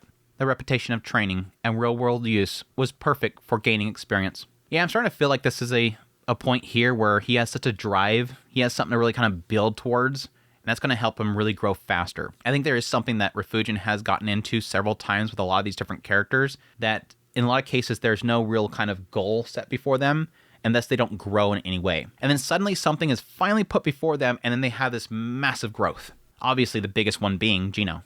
Nothing there, finally something, growth. And honestly, Otis, for the longest time at home, never really had anything put before him because, again, Rudius wanted to give them freedom. And that had a side effect in the idea that he had no expectations for himself, thus he never really grew. Now suddenly he has something before him, which is Aisha. I have to protect this. I need to grow stronger because of this. I need to be able to supply for her growth. And it's showing that. It's showing essentially what's going to eventually come to what we see at the very beginning of this volume, which is, holy crap, he's this wind god or whatever. And at night, we made love. Details? Come on. I'm too embarrassed to say anything like that. What good would hearing about some old man's youthful romance do for you? Don't you two have things you can't talk about too? Well, even now, I could say those days were truly worthy of being called a honeymoon. Peaceful, quiet days. But yes, even then, somewhere deep down, I had this feeling, is this really okay? But I failed to realize it. It wasn't just me. Aisha felt the same way. I'm assuming what they're going to get into here is really the element of we left everything. We left everything behind. So many people that we loved, so many people that we cherished. We disconnected ourselves from our entire family just for our own selfish desires. This is what we wanted, thus we disconnected from everybody else and left everything behind. Everybody's probably extremely worried for us. We got that perspective already. You have Lily over here, she's literally crumbling. She's falling apart. Ruiz is panicking, running everywhere. He's feeling this massive amount of regret. And they're just huddled away in here and having their little fun. Well, part of it was that Aisha was just good at hiding those sort of things. But really, I was too much of an idiot back then to notice. It might just sound like an excuse. But I think deep down, I really believe that even if something happened, Aisha would just somehow take care of it. I was relying on her. That's why I didn't notice that Aisha was slowly falling apart. Go ahead. Laugh. Call me dense. What? Where are they going with this? Where are we going with this? I felt like they were implying the fact that it feels like he's getting a little bit more independence. Yes, technically she's choosing the jobs for him and he's taking on those jobs, but I felt like going out on those jobs and doing those jobs is what's going to slowly create that independence. He's going to get better. He's going to start thinking for himself more. It's just that when he comes home and she assigns him a new job, that's where she's taking control. But at least when he goes and does a job, he's making his own decisions, and that will help him grow over time. But her falling apart right now, it's gotta be guilt. It's gotta be guilt. Aisha probably right now has a massive amount of guilt. She's falling apart because of that. I'm not trying to make excuses, but you wouldn't have noticed it either unless someone said something. You just think, is she in a bad mood today? Or did I do something wrong? That's all. I wonder what kind of mood she's showing. But of course, I should have noticed. Even someone as brilliant as Aisha has things she doesn't know, and limits, and she could be caught between ideals and reality, or between emotion and reason, and end up overwhelmed in an unfamiliar environment, falling into depression. Where are we going with this? Like, where are we going with this? Like, every single paragraph I read, I'm thinking something different's going on. She's running into limitations of what she can do. She doesn't have enough resources to work with, and she's afraid that she's going to fail. It could be an idea of her failing, that she's going to fail in this whole ordeal. But I also wonder if there's an element where she misses what she had before she left to here. She misses the mercenary band. She misses her friends. And again, potentially misses her family. This is the first time that she's fully away from everybody. That clever and calculating Aisha wasn't flawless. Sometimes she would make mistake after mistake. I don't think we've ever implied that before. Except for sleeping with Otis. Honestly, the biggest and worst mistake she's ever made, honestly, is the only one that I can't even excuse at all, ever. Sometimes she would make mistake after mistake. It might have been rare, far rarer than it would be for anyone else, but it still happened. And when it did, Aisha was probably the least able to bear it, because she was always the type to navigate life carefully, to avoid ending up like that. I wonder if there is an element, again, with the sort of guilt that she's feeling right now, that it's causing her to make mistakes. I'm wondering if because she's stressing out about the situation that it's causing her to make mistakes. I wouldn't doubt it. I wouldn't doubt it. If only I had been just a little smarter, a little older. When that family meeting ended and Aisha said, let's leave home and live together, let's elope, maybe I could have stopped her. I could have said, Aisha, this time I'll protect you properly. I'll talk to Father properly too. Let's talk to him one more time. And even if that didn't work, I could have just said, just wait until I come of age. I'll come get you. And that was my big argument right there. Perfect response. There's no need for us to leave the house like this. If I had said something like that, maybe Aisha wouldn't have been cornered like that. But it was too late now. Now, the trigger for it all, well, there really wasn't one. But if I had to name a turning point, Turning point X. I'd say it was about 6 months after we left home. That's when we found out Aisha was pregnant. Oh, yeah, I can see that being a big trigger. I can see that being a big trigger.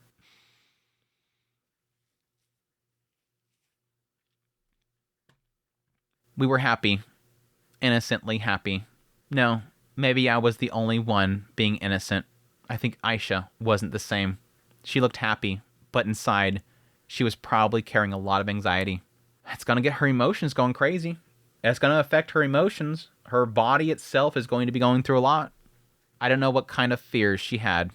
Back then, I was just a kid. I really didn't understand anything, and Aisha didn't tell me either. This whole problem with this whole situation.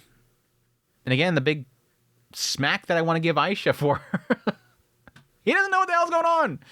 Now, granted, most parents don't know what's going on when they have to deal with kids and pregnancy and stuff like that. But again, he's a kid. Back then, I was a kid. I really didn't understand anything, and Aisha didn't tell me either. After that, over the course of several months, Aisha started to weaken. Not physically. No way someone like Aisha would neglect her health while pregnant. It was mental. Her energy just slowly faded. Otis, go. Otis, you have to go. You have to go get your father. It's going to turn, that's where this is going. He has to go get his father. Because even if she does take care of her health, with her mentally fading, it's going to physically affect her, and it's going to probably lead to her also neglecting her health. Mental it's the engine. Yes, the heart is like sort of the engine of, circulating the blood and everything like that. But if that's not running, everything else stops. Literally everything else stops. I saw that, and I tried to cheer her up by acting upbeat or by hunting something nice in the forest for a feast, but it didn't help. There wasn't anything specific beside the pregnancy.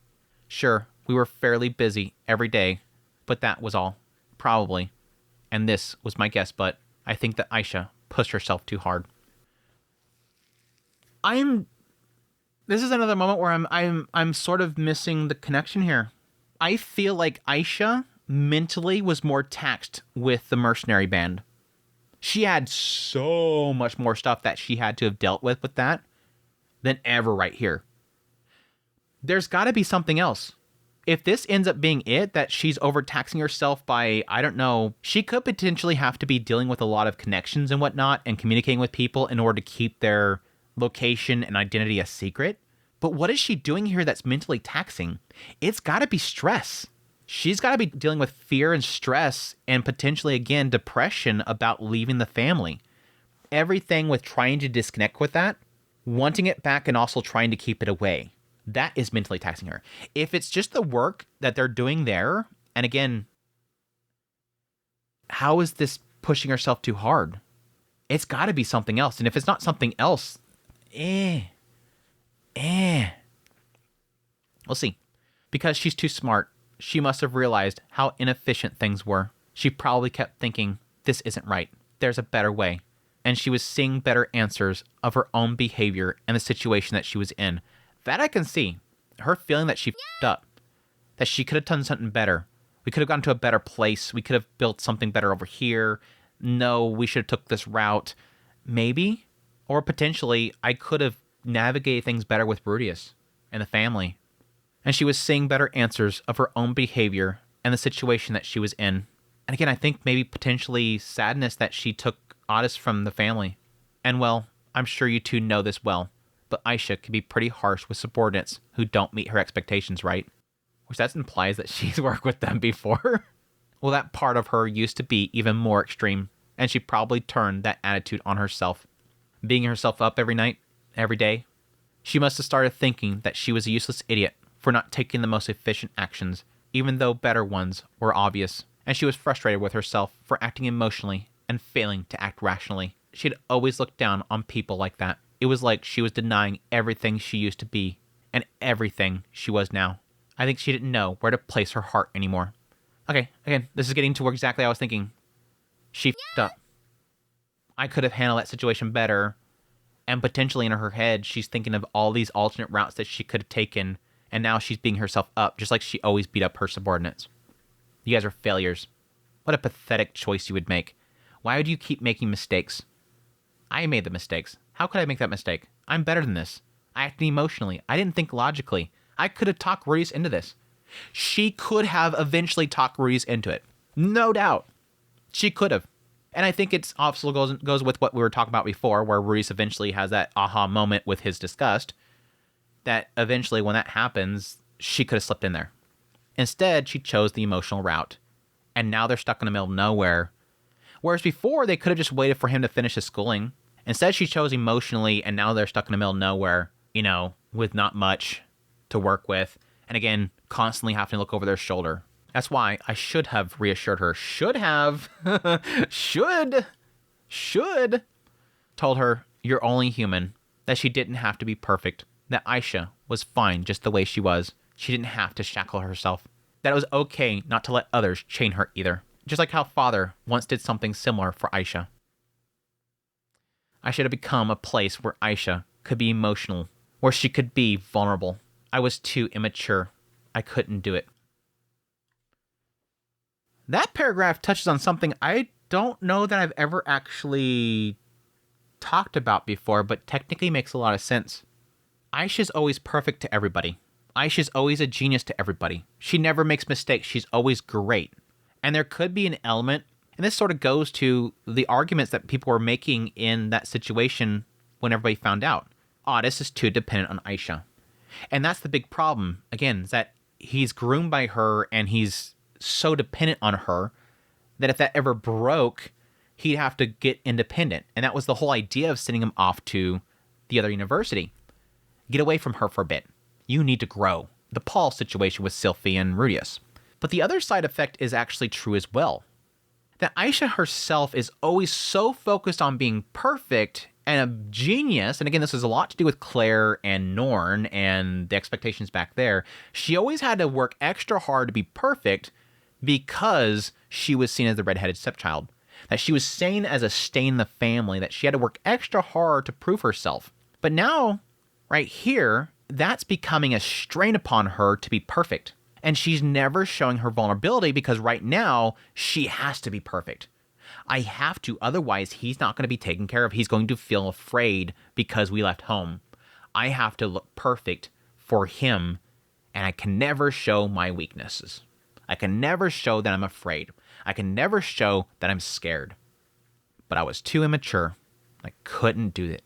Couldn't tell her to show me your weaknesses. It's not like I yelled cruel things at her. Back then, I was committed to protecting Aisha. I was doing my best, thinking about her the whole time, but I kept doing the wrong things, and Aisha did too. She didn't say harsh things either. On the surface, everything looked normal.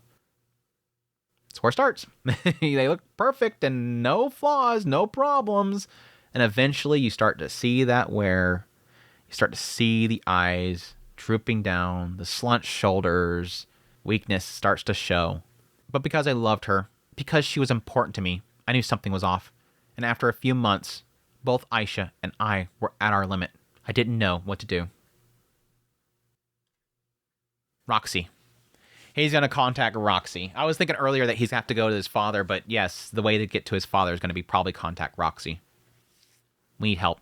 Her belly kept getting bigger by the day, and with it, her energy faded more and more. In the end, she didn't even pretend to be okay anymore. She finally broke. Aisha, who always smiled, who was so expressive, just sat there nodding silently. No matter what I did, she wouldn't come back to the way that she was. I said I'd protect her, but I couldn't do anything. I felt like the hero from the fairy tale who gotten beaten by the Demon King and ended up wandering through a poisonous swamp. I swear, Aisha, again, if it doesn't end up being a perspective chapter coming up that says this, I'm going to be really shocked. Aisha has got to be feeling massive, massive guilt. I think it's guilt. It's got to be guilt. The only thing I clung to was not letting myself be poisoned by giving up.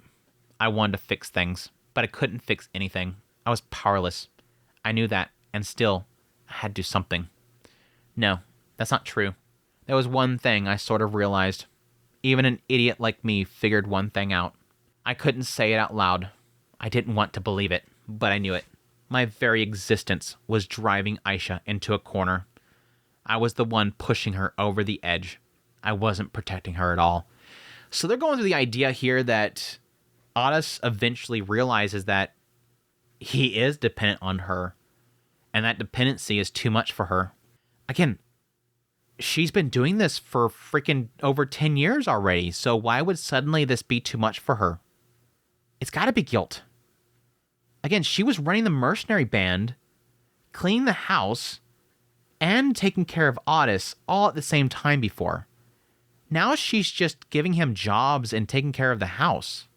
Why is that suddenly too much for her? But again, this is Otis's perspective. But he's telling the story from the current time, so he should have some sort of self-reflection back there and understand exactly what was actually happening. If this ends up just being simply of her taking care of him, I wasn't protecting her at all. I was aware of that, but I pretended not to notice. But I wasn't so twisted. I reached out to Blue Mama. Roxy to the rescue. I don't know whether I was asking for help or begging for everything to fall apart, but I think maybe it was a start of me actually protecting her. Go back home and go talk to Dad. That's what's going to be. He's going to go back home, talk to Dad. Blue Mama, get here quickly. She needs help. Get us back to home. I have to talk to Dad. I need to protect her. And yes, it's a bad way of thinking of this, but yes, thankfully, now I have something that's going to permanently attach me to Aisha, and he can't say no because she's pregnant. Anyways, extra chapter, Otis and the merchant. Hey kid, got a minute? Huh?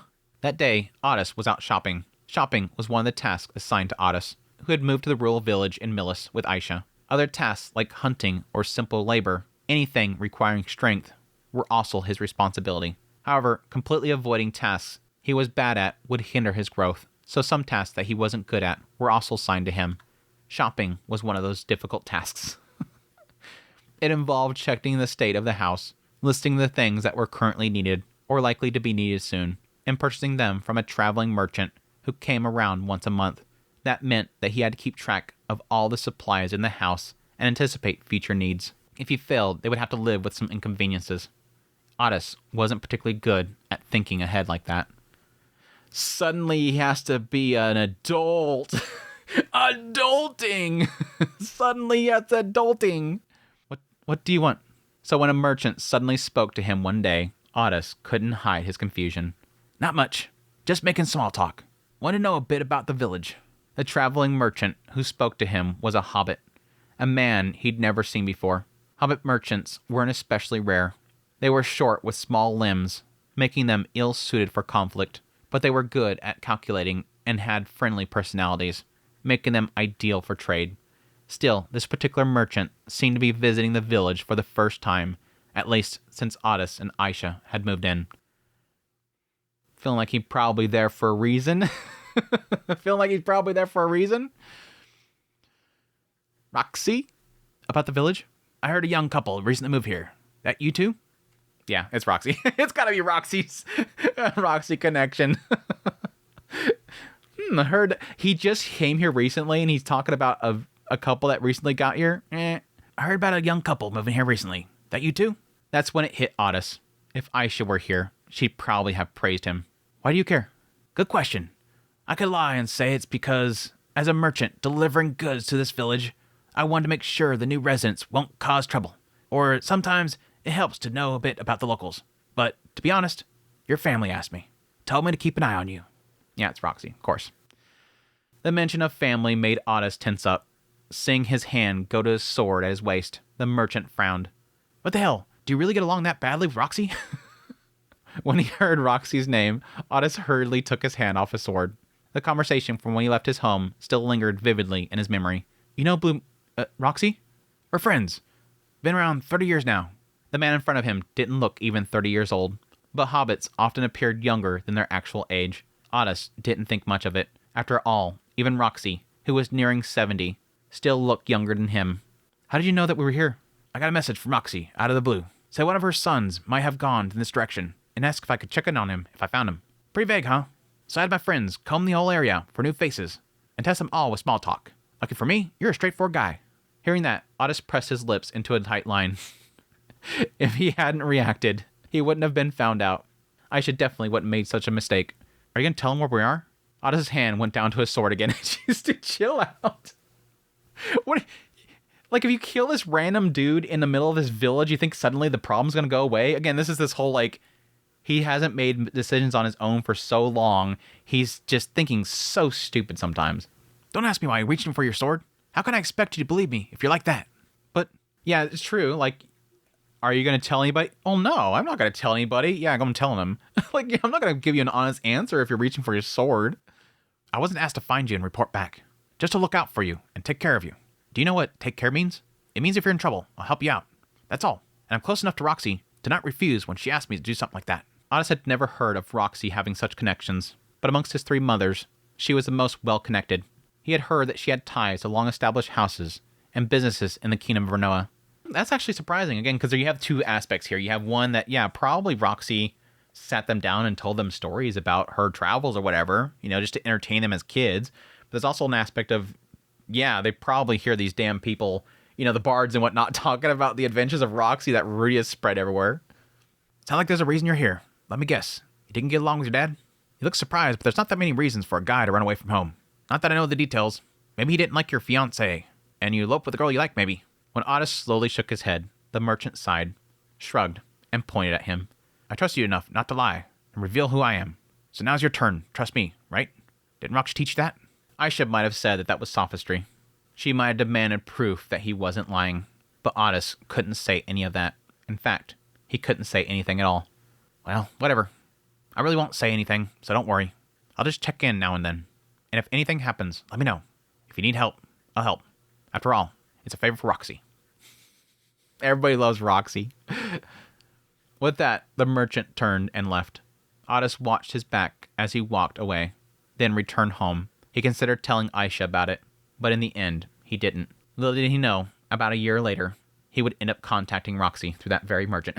I guess that's the reason why it fits in with this story right here, because it kind of goes back a little bit and then comes forward a little bit, just to get that indication of how he's going to contact her, because, yeah, that was the idea there, is there has to be established communication, whether it be through a teleportation circle or something. My prediction back there was the idea that since Roxy contacted, Orsted, that he got a tablet set up for him. That would have been really cool that she contacted him and say, can you keep a tablet way off to the side here and then go down there to where they're at and just set up a little communication tablet for them, please? Thank you. We need a communication phone call. Chapter 7, The Little Guardian. Lately, I've been thinking a lot about what it means to be an adult. What does it mean to be a full-fledged adult? I used to think I was an adult, that I was mature, but in truth, I wasn't. I realized I was just an immature brat, and since then, I try to grow and improve myself, but still have so far to go. Children grow up fast. They steadily become adults. On the other hand, from our perspective, we can still see their immaturity. From where we stand, it seems like they don't notice that immaturity. But is that really the case? Maybe they do notice it, and they're just unsure what's right or wrong. Yeah. I think there's like a mixture of... I think there's a mixture of both. Like, there's cases where you don't realize how mature they are. At the opposite end, they don't realize how immature they are. And it's always in perspective. It's always in perspective what they see. There's some things that are more important to kids than is important to adults. And there is sort of a sign of immaturity because of that. It goes both ways. And there's equally as many immature adults as there are immature kids. That's the sad realities. I think a lot of people just mature in different ways faster. It's all in lived experiences. It's always in lived experiences. And even I still don't know whether that immaturity is something that should truly be cast away, or if losing it actually constitutes growth. Depends on what it is. Excerpt from the Diary of Rudius, Volume 29. Aisha and Otis were found in the Mills continent, at the edge of the Holy Kingdom of Millis, in a small village along a river. Apparently, they were living there in a tiny house. It was Roxy who discovered the information, or rather, to be precise, it was an adventurer. An adventurer operating in Millis had taken a request and happened to stop by the village, where he spotted Aisha and Otis. Since there was a request for them at the Adventure Guild, the information was relayed to the Rudo Mercenary Corps. However, Aisha had taken precautions in advance, and the information was suppressed before it could reach us. But that wasn't the end of it. I had stopped Roxy from going out to search, but in secret, she had been using teleportation circles to gather information across various locations, as expected from my dependable teacher. You can't stop Roxy. You're not going to stop Roxy. Normally, the Adventurers Guild has confidentiality obligations, and information inquiries are only provided to the original requester. However, an old friend of Roxy worked as a staff member at the Mills branch. Thanks to that, Roxy was able to learn both the details of the report and the fact the Mercenary Corps had buried the information. This big mega corporation can't stop Roxy. To verify the lead, Roxy hurried to the village. From a distance, she visually confirmed that Aisha and Otis were there. She avoided direct contact, and after days of absence that had left me in a total panic, finally reported back to me. That was how it all happened. And so I made my way to the village with Sylphie, Roxy, and Edis. Lilia wanted to come along as well, but for now, I had her stay behind. Yeah, probably because she's gone and dying. I felt that I needed to speak to Aisha first. The village was peaceful, but completely devoid of anything noteworthy. From what I had heard, it was run primarily by a local lumberjack guild. The village served as an intermediary point for transporting timber, receiving logs floating down the river from upstream, and passing them along to merchants who delivered them to larger towns. Aside from that, there was just enough livestock and farming to sustain the people. Though the forest was close, monster attacks were rare, and requests of the Venture Guild was minimal. That's probably exactly why she chose it. Once the upstream logging operations ceased, the village would naturally disappear. It didn't even have a name. It wasn't on any maps. Most people didn't even know it existed. In a small corner of the village, the two of them lived in a tiny house, probably second-hand. Next to it, a small field, a tiny chicken coop, and a little flower bed. I stood in front of the house. I wanted to walk right in and talk to Aisha, but I couldn't enter because there was a small gatekeeper standing in my way. It was Otis. He glared at me with fierce determination. Go get him, boy. You're so brave. I want to start making fun of Otis. A strong gaze. It almost seemed filled with murderous intent. I had never seen my own child look at me like that before. For a moment, I felt like crying and wanting to turn around and go home. Of course, I wasn't actually going to leave, but still. There's the image. There's an image.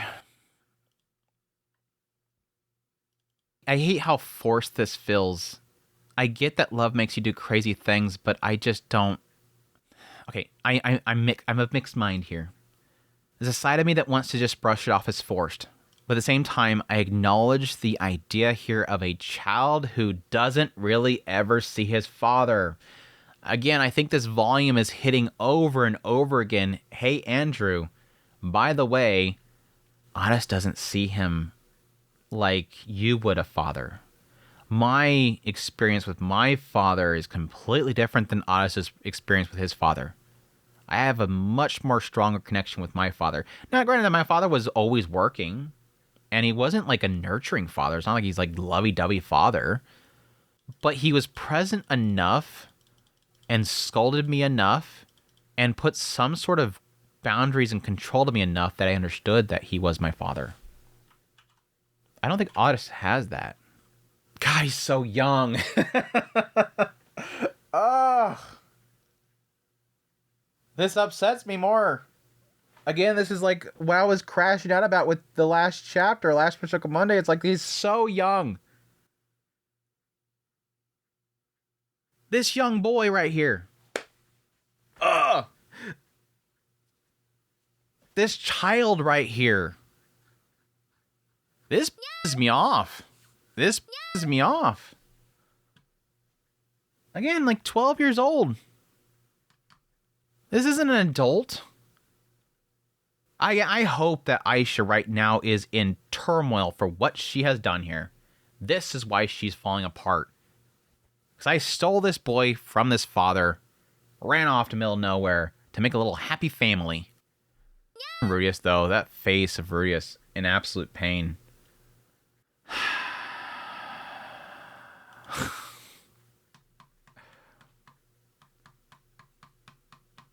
They had 10 years to build their relationship. Yeah.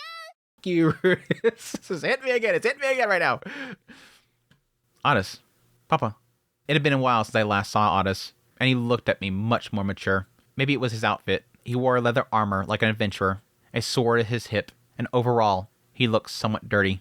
There was also a wild, untamed quality to him now, something he hadn't had back home. I needed to talk to him as well. Otis, are you really okay with this? But even though I had spent a year thinking that I had to talk to him, what actually came out of my mouth was a vague question like that. Did you even think about it? Yeah. Did you even think about what you wanted to say? With what? Your relationship with Aisha. You're eloped. Your current situation. Do you regret it? No, I was prepared for this. I asked if he had regrets, but he answered with resolve. There wasn't a trace of hesitation in him. I can feel a conviction stronger than I had expected. He hadn't just followed Aisha on a whim. That much was clear. I wish he had shown that resolve back then. Yes, I should have. And I should have asked you properly, too. I wouldn't have been able to answer properly. A clear, definitive response. Was he trying to say that he had changed over the past year? Are you planning to live with Aisha like this? When I asked that, he gave a bit of a longer answer. And it's so funny because it feels like Rudius is almost accepting this right now. Again, he established earlier that he was going to apologize to Aisha. It could be simply, I found my reasoning, let's go home. Let's go home. You don't have to hide anymore. That's the easy answer.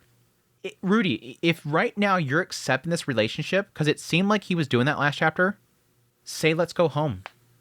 Bring Aisha and let's go home. I still think there's an issue for Rudius right here that he's afraid of dependency that he has. I think he's seemingly going to allow it now, but I think he still is concerned about the reliance that he has on Aisha. I love Aisha. She's always taken care of me, helped me, and raised me. Of course, I'm grateful to Papa and Mama too. But Aisha has done even more for me. If she wants to be with me, then I will protect her and live by her side. I want to help her do things that she wants to do. It wasn't quite the answer I expected, but again, there was no hesitation. He wants to help Aisha do what she wants. So Otis had thought through things this past year too. I was a little concerned that everything still revolved around Aisha. Well, maybe that kind of relationship is fine too. Yeah, I guess that's a little bit of a nicety there. But again, if there's the element of the grooming, that's what comes with it. That's what comes with that. Still, if he had said those words with his attitude back then, things might have turned out differently. Though, my rejection was rooted in an entirely different issue, so they might have eloped anyways. At the very least, Edis probably wouldn't have hit him. No, maybe this past year had helped him build a foundation to say these things. Perhaps living in a harsher environment than our home had been good for him, but he still looked so small. It was easy to think that he was only speaking this way because he didn't understand the world yet. Like a child underestimating his own strength, puffing himself up with naive bravado, while still unable to see reality. Yeah. Again, I just see him, especially with his perspectives, it just seems like he doesn't understand things very well. And I mean, he admitted himself he's relying on her too much. He even himself admitted it. You really think you can do it? I can. I don't think you're ready yet. When I said that honestly, Otis pursed his lips and glared at me. And you're throwing a tantrum. You're right there confirming it, Otis. Your response to me saying that confirms it. You are not old enough. You are still a child. If you can't respond to me with proper words and not just crunch your face, it's confirmation. He said neither yes nor no. He looked like he was about to cry a little. As if to say, I do have enough strength. Why don't you understand? Now then, what should I do? He didn't look like he was going to move. I'll be the one to test if those words are true. Just as I was thinking that, someone stepped in front of me. Edis. She must have decided that words alone wouldn't be enough. When I gave her a slight nod, she drew her sword from her waist and aimed it at Otis. She's like, Edis is like, stop talking. Done talking. Let me beat down this boy. Let me beat down this boy. I'll tell him what to do. The killing intent radiating from her was real. I could see the blood drain from Otis's face. Not just his face. His whole body began trembling. But even as his complexion turned deathly pale, he didn't run away. He drew his sword and took a stance, proudly against Otis. I think that's a good signal right there, that he's serious about this. I give my boy credit right there. Can you protect her? Edis asked one question. I'll protect Aisha. Otis answered once more, clearly. The next moment, Edis moved.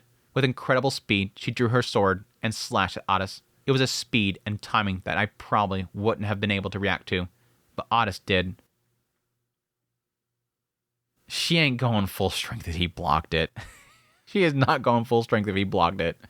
But again, this is probably going to go in that whole realm of things like, again, Gino. Him being alone right here and having something to protect, he's getting stronger. That much? He blocked Edis' sword, but couldn't fully stop the force and was sent rolling on the ground. Even as he tumbled, Otis swung his sword, aiming at Edis' ankle. A spray of blood flew from her foot. What are we doing here? This dude turned to a freaking sword emperor overnight? 1 year? Sword emperor, apparently? But that wasn't enough to stop Edis. She stepped forward with her injured foot, and without hesitation, swung her sword down at Otis, who was struggling to regain his balance on the ground. There was a sound of flesh being cut at Edis' feet. It was a dull sound like a blunt strike. A sharp splash of blood erupted, staining the ground at Edis' feet. The red mist of blood even reached my face. The sound, the sight, it was something that couldn't be undone. I had lost Otis forever. Don't do a stupid fake out, please, Refugin. That really made my throat tremble. But it wasn't the case. The next instant, something darted out from... I hate this. Stop doing that. Why is Refugin obsessed with these fake outs? It's so cheesy every time he does it. Something darted out from between Edis' legs. It was Otis. Even as blood gushed from his shoulder, he bared his teeth at Edis, his fighting spirit undiminished. Gah! Gah! Edis attacked, as if blood dripping from her ankle meant nothing. Gah! Gah! Otis attacked as well. His shoulder wound was deep, his clothes completely soaked in bright red, but he acted as if he felt no pain. Edis' strikes were faster and heavier. Every time she swung her sword and Otis blocked, he was nearly blown away by the impact, staggered wildly. She must be holding back. She has to be holding back. There is no damn way he's going to be able to hold up against her. Again, I'm convinced she's at least Emperor tier right now. And this boy barely hit advance before moving out to here. Again, I can see the whole like Geno thing where suddenly he gets stronger and stronger because now he has something to fight for, but it's not like he's fighting anything here or training anything here that's going to break grounds. He's mostly doing jobs and shopping and helping with log moving and stuff like that.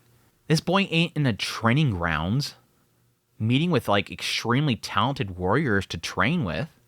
Sometimes he was completely sent flying, rolling across the ground, accumulating small injuries, getting kicked, struck with the hilt, his body gradually breaking down.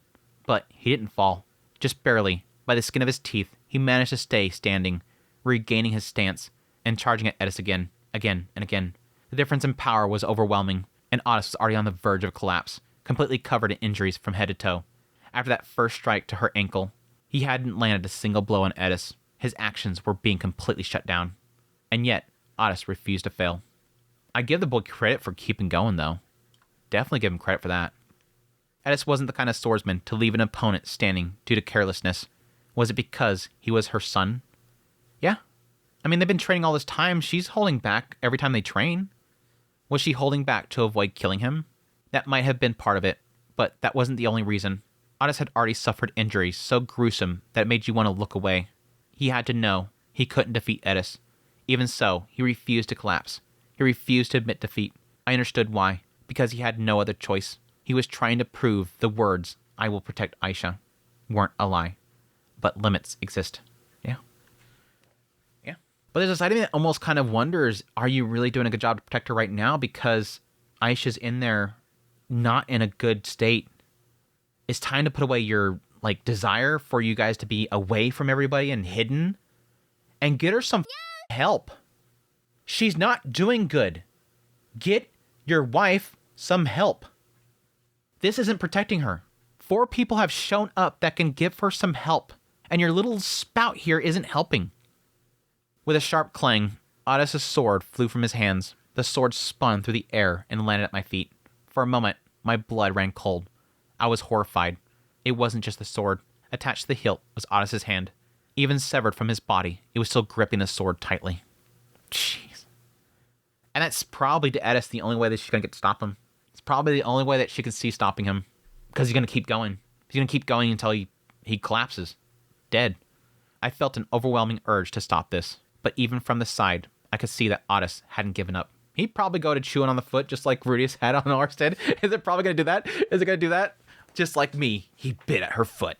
I seen me chewing on Orsted's foot. Even while clutching his severed arm, he still lowered his stance, ready to charge at Edis again. Edis saw this and threw her sword away. She faced Otis barehanded. Otis roared and charged at her. There was no strategy, no technique. It was just a reckless charging, using only brute force. Edis, however, remained calm. She countered with a precise punch to his head, knocked him onto his back, then immediately mounted him. With her knees, she pinned down his arms and took the dominant position. What happened next was something I was very familiar with. Otis couldn't even resist as she pummeled him. Reese is over there like, "I feel you, my boy. I feel you, my boy." Okay. Otis couldn't even resist as she pummeled him, yet he continued to roar defiantly. Otis kept punching again and again. Her fists rained down on him. The dull sound of impact echoed repeatedly, but gradually the force behind her punches started to wane. She hated it too. She hated having to hit her son like this. I mean, like a moment of suddenly now it's no longer funny. Nothing about this is funny, obviously. Seriously, none of this is good. This is all f***ed up. Everything in this situation is f***ed up. Let's all agree with that, right? This is a sign here that she didn't come here going, "Hey, I got this Rudius. I'm going to beat the snot out of him. I'm going to show him what for." No, she's going, "I have to stop my son right now." Because what they're doing right now is killing the family. They haven't indicated that they know about what's going on with Aisha. That's the only big question mark there. But Edis obviously acknowledges that my son is going out and doing something, playing Papa right now, and he's not fit for it. And now he's defying his father, and is going to raise his sword to his father, when his father wants to talk to Aisha, wanting to fix the situation. Let us get past so we can talk to Aisha. This is obviously not something that she's happy with, but at least she's sort of showing that sign there that you can prove it by taking me down, you can't do it. But here, right here, it's still the mother comes out. She's not happy with this. She's not happy with the situation at all. Suddenly, Edis's face exploded with a light, and she was sent flying backwards. She rolled back with the momentum, took a defensive stance immediately, and stood up instantly.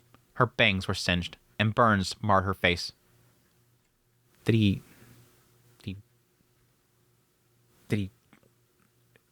I guess he incantationless magic? Like, if the legs... Yeah, I guess, like that? I don't know. Otto stood as well. His face was swollen beyond recognition. He remained arm clutched to his side, his legs trembling violently, yet still he stood. He picked up Edis's fallen sword and tried to hold it up, but his grip was too weak, and the tip dragged against the ground, barely able to hold the blade. He staggered forward. I think it's time for Ruiz to step forward, dude. Ruiz, time to step forward, dude. Repeatedly falling to his knees, dragging himself onward. He wasn't heading towards Edis. Was he trying to escape? No, he's probably going to the house, yeah. No, he was heading for the house. He reached the front door. He dropped to both knees and attempted to lift the sword again. But once more, he couldn't muster the strength, and the tip scraped against the ground. He was in no condition to fight anymore, and yet his eyes, peering out from between his bloody bangs, still burned with a fury as he glared at Edis and at me. This kid's lost it, dude. This kid has lost it. Absolutely lost it. That's enough. I almost spoke those words, but swallowed them down. Edis had taken this upon herself. I would leave it to her. I would see this through to the end. You can still speak up. For lack of a better term, there's the good cop, bad cop situation kind of method here. You can still be a part of this, Rudius. The biggest problem that your son has right now is that you're not a father. You can be in this situation, Rudius. Step up there. So that's enough. You've proven yourself, but you're not winning the situation, boy. Let me talk to her. The situation's fine. Nobody's gonna hurt Aisha. We're not here to hurt Aisha. You're acting like we're here to hurt her. We're not. You need to clarify the situation. What is your goal here, Rudius? Is it just to come here to say, I have to talk to Aisha? You've done nothing in the situation. The biggest problem your son's having right now is you don't tell him what you want. You lack any connection to your son. This volume has confirmed to me, it was kind of hinting at it with this volume. It's confirming it with this volume. You suck as a father. And again, you learn as you go. Again, I acknowledge that Ruiz has way so much responsibility poured upon, the weight of the world is poured upon him. But whenever he has a chance to be a father, he fails miserably. He's not stepping up. He's keeping his mouth shut. So, what do you intend to do now? Edis lowered her stance, arm crossed, looking down at him as she asked. Otis glared up at her, his expression filled with frustration, gritting his teeth. Even if I die, I won't let you through. I see. As expected from Ruiz's son. Edis tilted her chin up and shouted. But with that, you won't be able to protect her. Thank you. At least Edis has a brain. That should have been you, Rudius. What good? What have you proven, boy? I know. But even as you are now, even if you're able to protect her till now, you won't be able to protect her completely until the end. I know. Then, there's also the problem with the man god. I never thought about that. And this could be technically, there could be a little bit of whispering in the man god right here. I don't know. They haven't really indicated so far that there's a whispering happening here. But I can totally see the man god taking a hold of the situation and using it. Because I think they even implied that or something, or maybe I drew that conclusion at some point, that there is a chance that he could use his own children against each other. That could be a thing. This could be the start of it. Can you protect yourself against the man god, or somebody the man god sends to you? Probably not. If you can't take on Edis. Edis' expression became sulky again. With that expression, she turned to look at me, with his lips pursed, arms crossed. But that was probably a troubled expression. Her lips pursed, arms crossed? I'm guessing that's supposed to be her? I think that's supposed to be her lips pursed, arms crossed. But that was probably a troubled expression. Maybe she felt like he wasn't getting her points across. I think there's a mess up there again, too. Maybe she felt like she wasn't getting her points across and didn't know what to say anymore. Just as I reached that conclusion, Roxy stepped forward. She walked up to Otis, crouched down to match his eye level, and spoke. Was it your duty to protect Aisha, even at the cost of your own life? That's right. And if you challenged an opponent you couldn't possibly defeat, and if you died because you weren't strong enough, what do you think would have happened to Aisha, who would be left behind?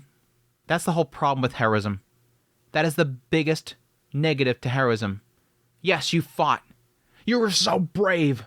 You took them on. You proved yourself, but now you're dead. And guess who's left behind? Aisha. Why is Aisha doing this? For you. And you went off and got yourself killed. What'd you prove? You left her behind, suffering.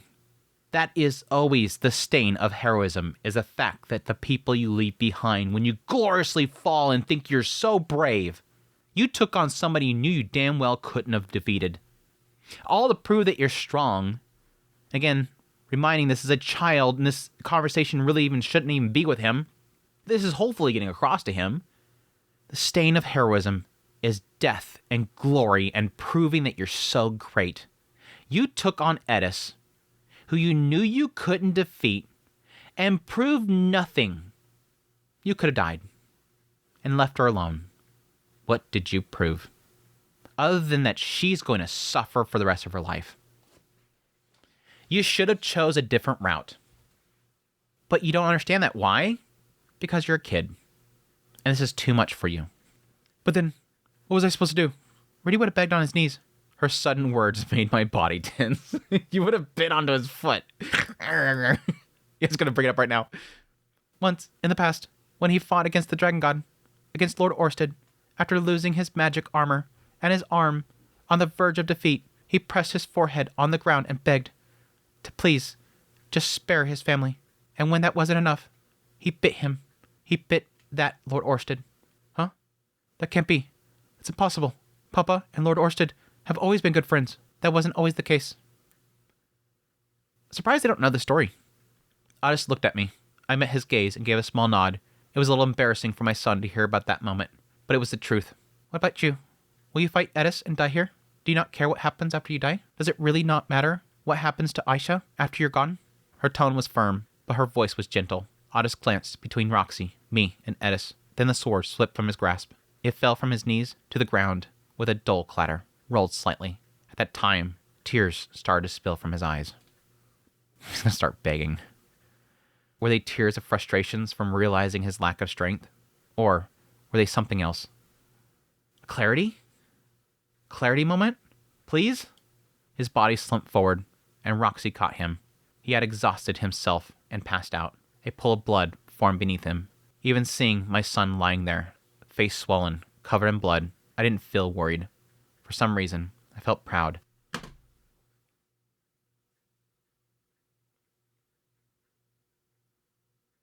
I hate Rudius so much.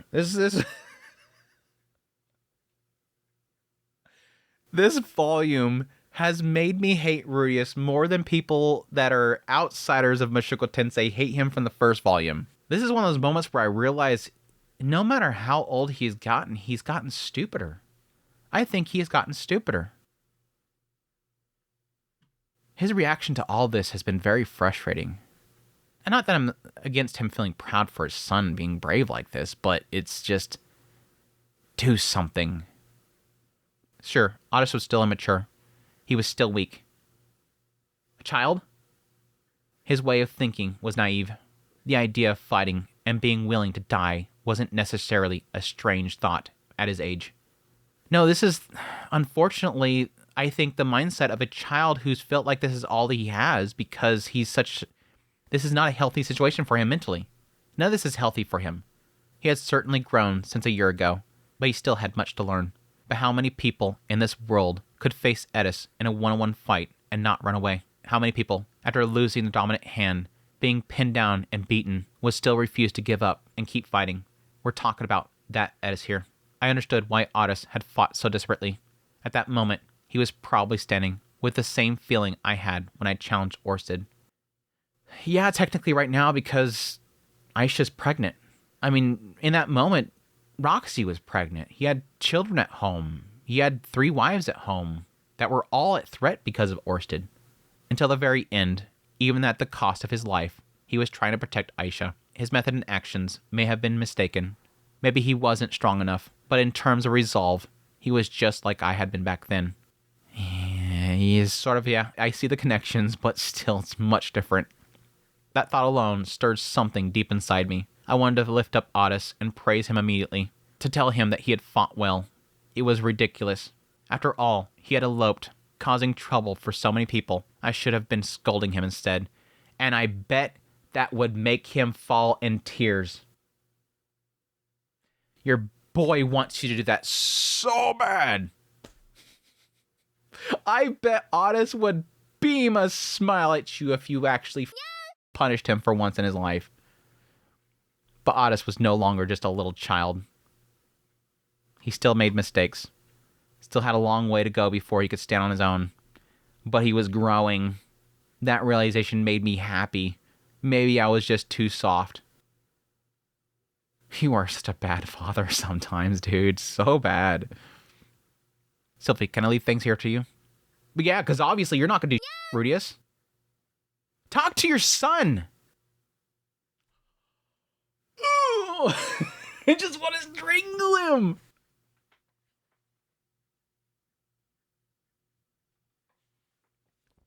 Sylvie replies, "You're not going to say anything to Otis?" "Otis will be fine." "Rudius, you're so stupid."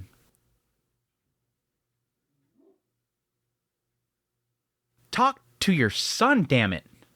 Talk to your son.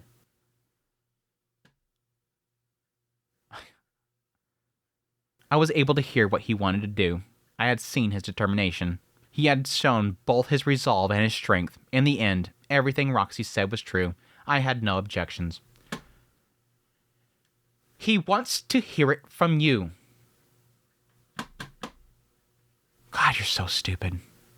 I still had a visceral discomfort with Aisha and Otis' relationship, but that was my own problem. It's not something that I should load onto Otis. Again, right there, he's still connecting that feeling. Even though he's established that it's for something else, he's still connecting it. So weird. There were many other things I needed to say to him, but I would take my time with that later. The reason I had come here wasn't just to confirm Otis' growth. I had come to talk to Aisha. I want to speak to Aisha first. Just the two of us. What about your son? Oh, I hate him right so. I so hate Rudius right now. I see. Got it. Leave it to me. Sylvie took a king tier healing magic scroll from me, retrieved Otis' arm, and rushed over to where the others were. Otis, I'm going to talk to Aisha now. We'll talk again later. When I said that, Otis gave me a weak nod. I glanced at Edis. She was looking at me. When I made eye contact, she motioned with her chin towards the house, as if telling me to hurry up. Roxy also met my gaze and nodded. I nodded back to the three of them and went inside the house. And that's chapter 7. Holy crap, dude, I'm done. Another break. That's it. Closing it there. We're done. That's the end for this Mushoku Monday. This recording's long anyways, but jeez, dude. The first chapters of this Mushoku Monday were so fun. I loved them. There was a little bit of a bitterness in there, here and there, but still, it's like, at least it was bubbly and fun. I get to learn about the cute kids and what they're doing and what they're thinking about the situation. And then I get off again. I just, again, Rudius is such a bad father sometimes, and this entire volume has been bad. And again, it literally opened up this volume literally saying these are my bad mistakes and everything. Let's be honest, the volume literally opens up with Rudius saying, here's my horrible mistakes I made. But I was assuming a lot of that was really the earlier moments of this volume, not necessarily here. You'd assume at some point he starts to correct it, and I almost feel like it's feeling like he's thinking he's correcting things, but he's not. He's not. Talk to your son, dude. Talk to your damn son. What is this crap? Oh, I don't need to punish him. He wants it. He wants a father. He doesn't want a mom beating the crap out of him. He wants a father. Anyways, that's it. A lot of the stuff around Aisha and him and them doing their own little thing. I'm really hoping a lot of that has to do with Aisha feeling regret and like beating herself up inside. because I really do hope there is an element here of her realizing this is off. I don't want it to be an element of her like being overwhelmed by all these decisions that she has to make that's wore her down, because that's, again, nowhere in comparison to what she's had to go through with the mercenary band and everything, and controlling all that stuff and taking care of the house and the kids and Otis. This is like kiddie play right here. So there's got to be something else weighing her down. And that would be interesting to get in that, which we might, because the next chapter is called Aisha Grey Rat. So I'm assuming we're going to get more into her. But anyways, chat, once again, this 2 Mushoku Mondays in a row of me leaving on a really bitter note. But we'll see where things go from here. Gonna leave you on the cliffhanger here. But I hope you guys enjoyed this Mushoku Monday. As always, if you did, make sure to hit the like button before you leave. I greatly appreciate you guys' support, your kind words, all that stuff. Thank you, thank you, thank you. And yes, most of all, greatly appreciate it. Support channel monetarily through Patreon, tips, links, super thanks, memberships, all that stuff. Again, I want to give a special thanks to everybody that supports on Patreon, giving the monthly donation, locking that in. It means a lot to me. You guys are absolutely amazing. But until the next Mushoku Monday, that hopefully is less heated, doubt, I'll take care.